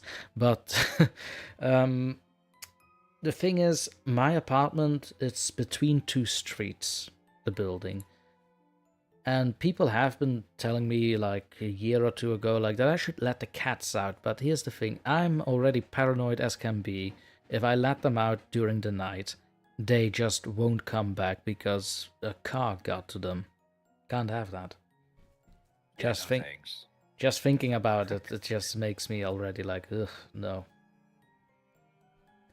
But yeah, that was definitely. I think the author I was was. so ready for something to happen in that story. Like, Yeah, me this dude was too. gonna Like get messed up in the woods. Like, oh, me come too. on. The author clearly is inspired by Stephen King. I can definitely tell that. Not it per se, but just Stephen King. It reminds me a little bit of Stephen King in a bit. Yeah, because well, Steven, he even has like that kind of like Build whimsical up. thing of like, here's the situation. Oh, everything's fine, and then, oh, Boom. everything's not actually fine. The guy made fire hoses scary. Yeah. Yeah, he just. Ugh. I don't know. I like those, like, not. I mean, I like the gory stories. Okay. Oh, I like the definitely. monster stories. I also very much enjoy the one or the stories that build up that tension, right? They almost Right. like, I don't know if we're allowed to say it on YouTube, but they blue ball you, dude. Like, Yeah, dude, you're that's allowed what to they say do. that. They just, That's not a bad word. That's okay. man, I mean, like, those are fun stories to read and like experience. That Not is that true. they're like a letdown or like anticlimactic or anything, but like those ones where you know that something's just not right. Something's not okay. And But it I feel like seems that's one of them. okay. Yeah, I mean, it's still probably not. Keyword seems. Right, exactly. Yeah. Well, and then I believe it's my turn. Hard to top that because mine is not as lengthy. Oh, I keep getting the longer ones. I apologize for that. I Well, don't know. thank you, Lou I Lubell, gave you for the to clappies I gave you to start and with a longer one as a joke, but okay. dude, I killed it though. You did. You Not to definitely not did. to like You killed every story you've been reading so far. And for your first live reading, I mean, still, man, nice. Well done. I like to read to my daughters, believe it or not. I can I like actually to believe I've that. actually yeah, I've started reading The Fellowship of the Ring to the youngest one. Yes. Okay. I'm imagining you leaning is miserably far back in your chair and like shooting your arms towards the Lord and just like being excited, shouting yes about Hell yes. that. See, folks, this is the mark of a good father. Read Lord of the Rings for your kids. You That's know, not even a and joke. the main reason why I do is because my dad read that to me and my brother when we were little. Yeah. You just And have a the movie, family tree of good parenting, don't you? I do. Have you listened to the Tales from an Old Man that we've put out on our podcast? I have it on my list. Oh, who kept recommending it to me? I think Neil.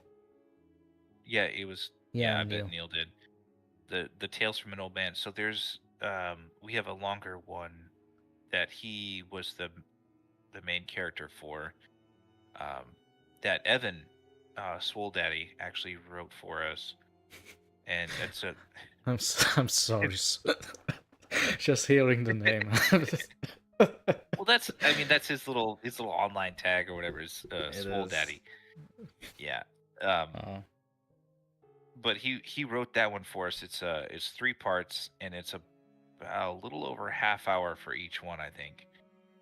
But it's completely produced. I mean, 100% voice actors, sound effects, ambience, everything. So it's almost like a feature film just for your ears, not your eyes. So Ooh. yeah, it's about the guy or this crew of people who go on an expedition to the Yukon. Well, I said the Yukon. The Yukon's a river, but like basically they're going up towards the Yukon in Alaska during the American Gold Rush up there, and things they play out. Anyway, Hmm. but that's also based on the idea that when we were little, my dad would read us Robert W. Service, who is a guy that wrote poetry and ballads about things like that up in the Yukon, where things were just hard. They sucked. I mean, every time you turned around, something was trying to kill you. Neil, thank you. Klondike Gold. Good lord. Why was my brain completely skipping on what the hell that story was called?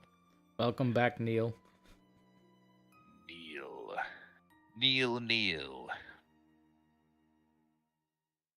I would do almost, well, maybe not anything for a Klondike bar, but yeah.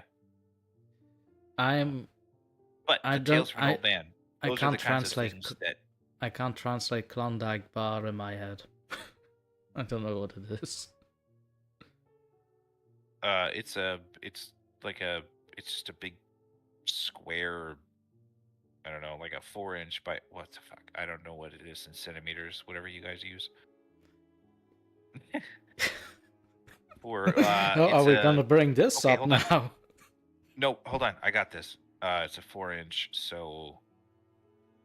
Jeez, Rick. It's like a 8 by 8 centimeter. It's like a little block of fucking ice cream with some chocolate on it. It's pretty Oh good. wait, no, I know what it is. No, I got it. Wow, you Yeah. you guys have an actual word for that. Like, all right, we just call it an ice cream waffle. Yeah, well, it's not a waffle though. No, it isn't, but it's a fun little name we give it. Okay. Or ice sure. cream cracker is it? I think ice cream cracker is also allowed. I'm not sure. I have to ask. Well, it's not quite the size of a cracker, but it's a big boy, you know. Oh, never mind. My math is stupid and wrong. So, I mean, it's, yeah, like it's a 20 American. Okay. Well, I was trying in my brain to make it into centimeters for you. I'm sorry. I'm thinking like 4-inch by 4-inch. Couldn't resist So it's after like that centimeters or whatever you guys are using. It's like eagles per feet or something that we use every. I don't know. Eagles per legs or whatever. God. Anyway, Klondike bar. It's like a brick of ice cream with some chocolate on it. Anyway, what the hell, man? Yeah, the Tales from an Old Man. Yes. Those are the kinds of stories that my dad would read to me and my brother when we were little. So all of that, like, the introduction for it is entirely genuine. It's from the heart, and it really does mean something to me. And hopefully the people that listen to it. But it's a cool story. I'll Bunch definitely of stories. I'll definitely have a listen on the weekend. It is weekend, so Sunday. Yeah, it's been the weekend for what, 3 hours, 2.5 hours now? For me, 5 hours almost. Sheesh. The Tales from an Old Man is actually the old man is my dad, who is doing those stories for us. Yes, I think TJ did tell me about that, which is why I took special notice with that on my list. Yeah, it's cool, and I get to do it with him, and he's really excited about it. So I think we're gonna have something. Really... I'm actually more excited because now I know the backstory behind it. Now it's like a bit extra special, if you will. Yeah, and there is one. Is one or two?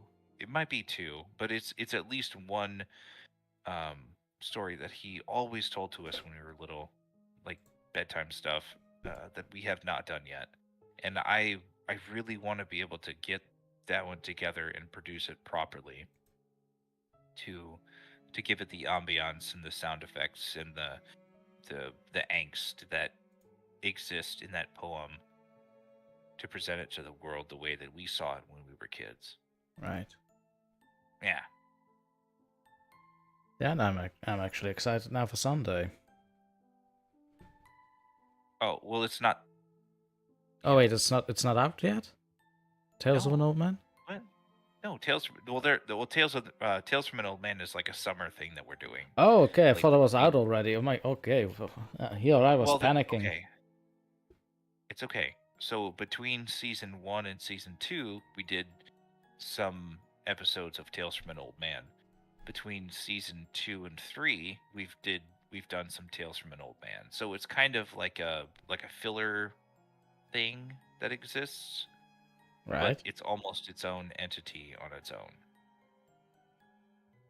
It's like a baseline feed presents Tales from an Old Man. You know what I mean? In a way, I'm following, yeah. Yeah. Okay.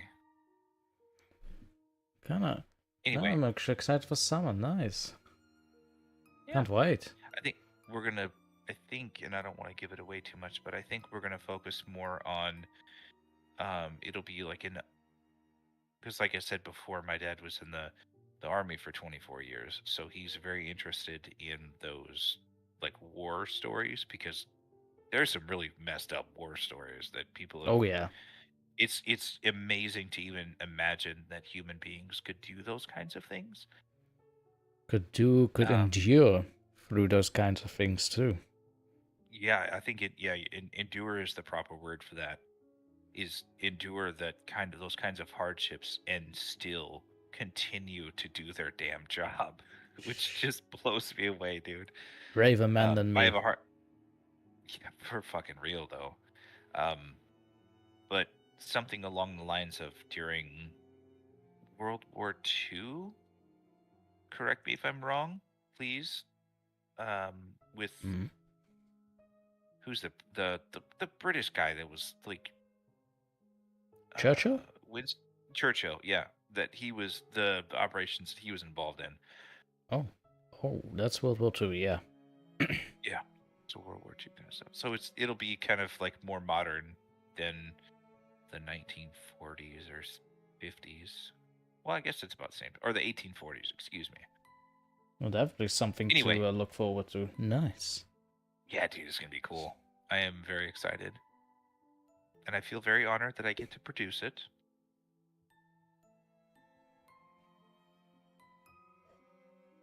Sorry, took a little sippy sip. Like I said, I can't wait until it's out. I'll definitely be keeping an extra eye out on the baseline feed channels. Yep, we got a lot of fun stuff, man. Speaking of fun stuff, let me continue with my last narration for the live stream. And then we'll see what we'll do. Like I said, this one's a bit shorter, nothing like you've just presented. It's a scary story about animals, which is something I haven't really delved in before, besides Cats of Ulfa. And to anybody that's just tuning in or later, Cats of Ulfa is on the channel, by all means, have a visit. But for now, I'm reading The Crows Who Saved Me. Also by 1001 Nights, the same writer who wrote Tommy before. So this'll be strange and fun. Here we go. I think it was the third or fourth night that I was staying over at David's place that I realized I could understand what they were saying. The crows, I mean. I could understand what they were saying, or rather, cawing. I remember the morning, waking up, staring at the unfamiliar ceiling, David breathing gently beside me. The cawing broke through the window, and I heard words. I stiffened, and then relaxed. There was nothing to be afraid of. The words were quite innocent. Wind, clouds, here, there, cars, food. They filtered through to me. I got up and walked to the living room to figure out how to use the coffee machine. Why do these things work differently in every place? David didn't get up. I stayed in the living room eating breakfast and playing on my phone, unbothered by the words trickling through. Then I went to the bedroom. David? He grunted, then reached up and pulled me back in. Where are you? Just in the living room. What are you doing in there? Oh, just had something to eat. Playing on my phone, you know. He frowned, muttered something like, fucking phone all the fucking time. The mood between us shifted, soured. I didn't understand why he was upset. But then, as if a cloud passed, he became happy again, and everything was delightful. I forgot about the cawing. Days passed, becoming months. Everything was lovely, except when it was not. I woke up in the mornings before David, listening to the crows. I tried to stay in bed with him, timing myself to his rhythms, because he seemed so much happier when I did, and everything was just so much better when he was happy. I didn't tell anyone about the crows. Why would I? It seemed like a trivial, pointless ability to have. And besides, I had other things to worry about. David was so difficult to keep happy. That's all I wanted. But it never seemed to be working. It seemed to become easier and easier to make him unhappy. Sometimes it felt everything I did was wrong. But I would always pass. He would be lovely again, and we would have a lovely time together, and I'd find myself waking up to the cawing, trying to keep still so as not to wake David up, but not wanting to leave the bed either. Neither of these options were correct. I just listened to the words. Sky, up, over here, water, food. Then, one evening, his unhappiness didn't pass, and everything I said and did seemed to make it worse. It morphed into madness, and I spotted a glint in his eyes as he yelled at me that I hadn't seen before. I cringed back in fear as he squared up to me, my back against the wall. Then he dropped back, shook himself and left the house, banging the door behind him. The fear slowly drained from me, giving way to a misery I never knew was possible to feel.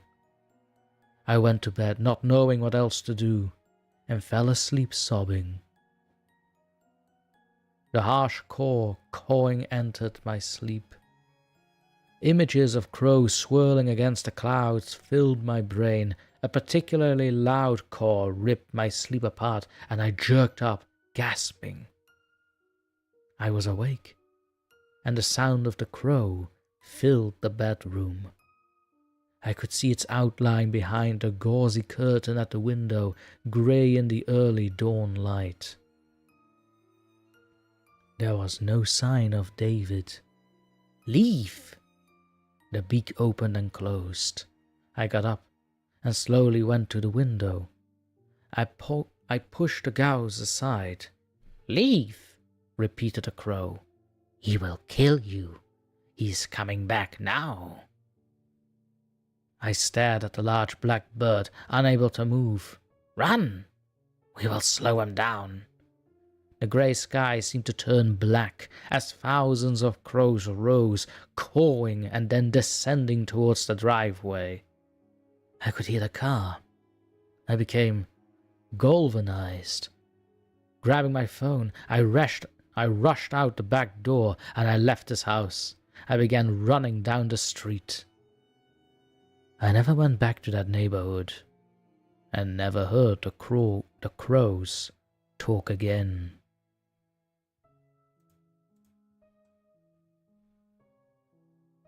And thus far, the crows who saved me. A bit more, I want to say light-hearted-ish. But And that's why you feed crows the peanuts. Yes, this is why you make This is why you make friends with crows. Or froze. Dude, crows are smart, though. See, welcome back, Cindy. I indeed, see, this is what I meant, Tanner. So, HOTR, that is Horror on the Rocks. That is one of the narrators I mentioned earlier. So he had a premiere as well while this stream was going on, and I did say that some people might have jumped over there and have a look at his channel as well, which is totally fine. Oh, that's good. Well, I mean, you gotta think of it. It's all a community, though.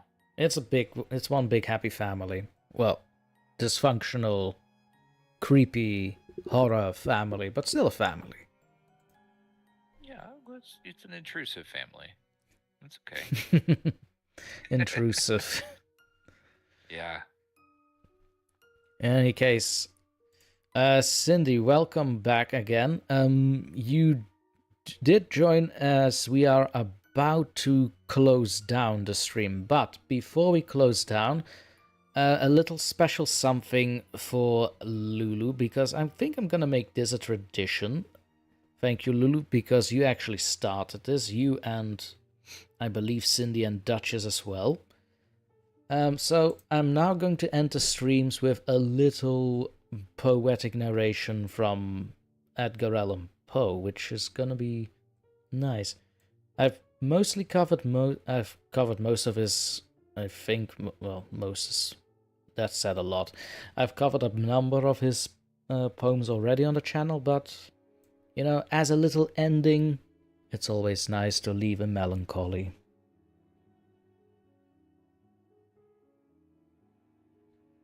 I love Poe. Poe is an absolute lyrical genius. Lyrical genius. I think he would fit into this community if he were still around. He and I almost want to say Lovecraft, but I think Lovecraft would have some objections here and there. So Yeah, Lovecraft has got some other things going on. He's got issues, the man. Yeah. So the poem that I selected to end the stream with is Spirits of the Dead, which I think is one of those poems that I haven't heard enough on YouTube.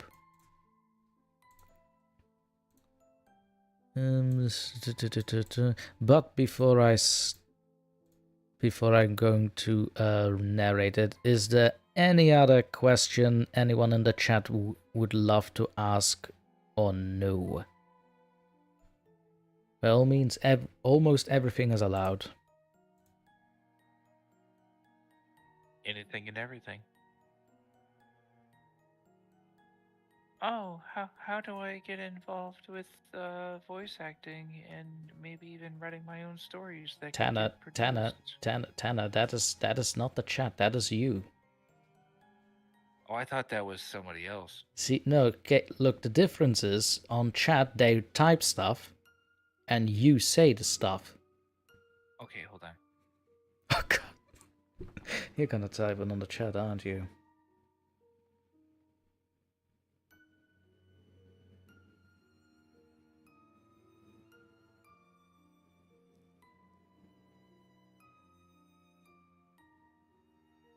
He's gonna type it down. Oh, how do I get it? Oh, that's not a question. Totally unknown Tanner Wood I haven't seen at all. How do you edit that? How do you put a... I can't do it. I don't know how to edit the post. You can't. It's a live chat, boy. It's a live chat. You can't edit your comments. You can remove it, or you can... There we go. Or you can add it like that. Yeah, sure. There's a link tree to the Baseline Feed podcast. We have open submissions for... I think we've changed it. We're not doing per season submissions. So we have an open submission call. I think if you want to submit a smaller story than what our call calls for, you're more than welcome to do so. All the links that you would ever need are in the link tree. Yeah. Have fun. Have a listen. Give it a shot. We got some cool stories going on. That was Tanner Wood, definitely not playing the schizophrenic. Answering your own question. We have no You have only one personality. You stop yourself. You have only two personalities. Oh, that got me off guard. Your Fuck. talks about the potato. God damn it, that got me off guard. Wait, hold on, I need to Alright, wipe my eyes. God damn it. Oh, buddy, don't cry. It's so sad I'm what not happened to crying, him you're at the crying. end. I'm such a sad what happened to him at the end. He danced, jumped into a volcano. The dirty little hobbitses. God fucking. Oh, god damn Okay. it. So, since there are no questions, let me just skip ahead and go to Edgar Allan Poe and the narration of Spirits of the Dead. Ah, the golem. Jesus. Thy soul shall find itself alone, mid dark thoughts of the grey tombstone, not one of all the crowd to pry into thine hour of secrecy. Be silent in that solitude, which is not loneliness, for then the spirits of the dead who stood in life before thee are again in death around thee, and their will shall overshadow thee. Be still. The night, though clear, shall frown, and the stars shall look not down from their high thrones in heaven, with light like hope to mortals given. But their red orbs without beam to thy weariness shall seem as a burning and a fever which would cling to thee forever. Now our thoughts thou shalt not banish, now our visions ne'er to vanish. From thy spirit shall they pass, no more like the dewdrop from the grass. The breeze, the breath of God, is still, and the mist upon the hill, shadowy, shadowy, yet unbroken, is a symbol and a token, how it hangs upon the trees, a mystery of mysteries.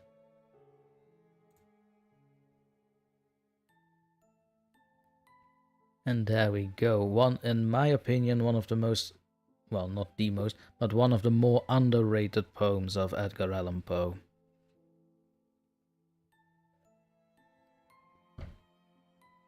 And with that, why yes, Cindy, thank you. I do believe I am awesome. I won't disagree with that. I speak for all the chat when I say that you are in fact awesome. And Lulu, no, thank you very much, because it's actually thanks to you that I actually made the consideration to do it. So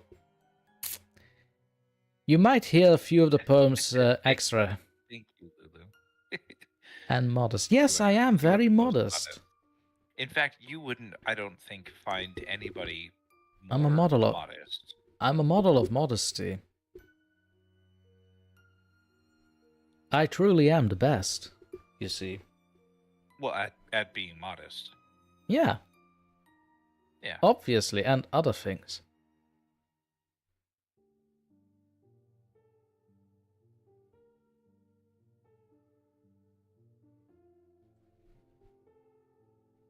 See, Lulu agrees with me. I am truly the best.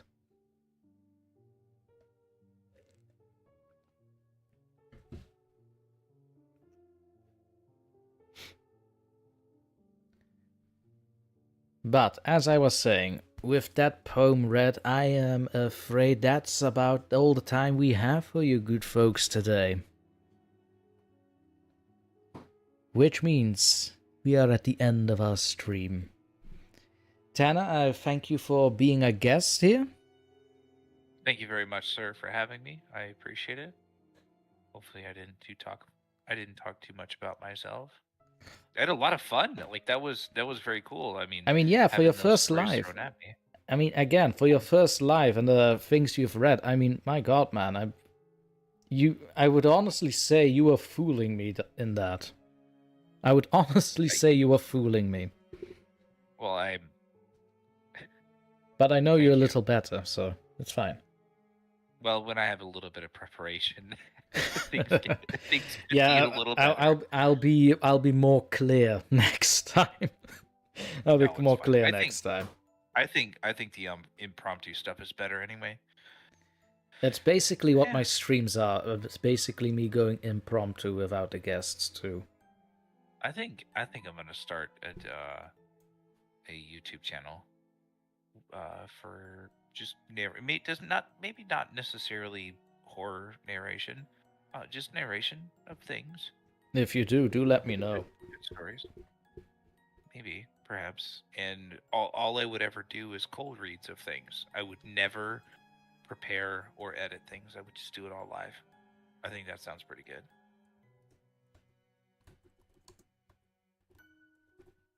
I don't think that's entirely true. Let me just prepare an ending note for the chat here.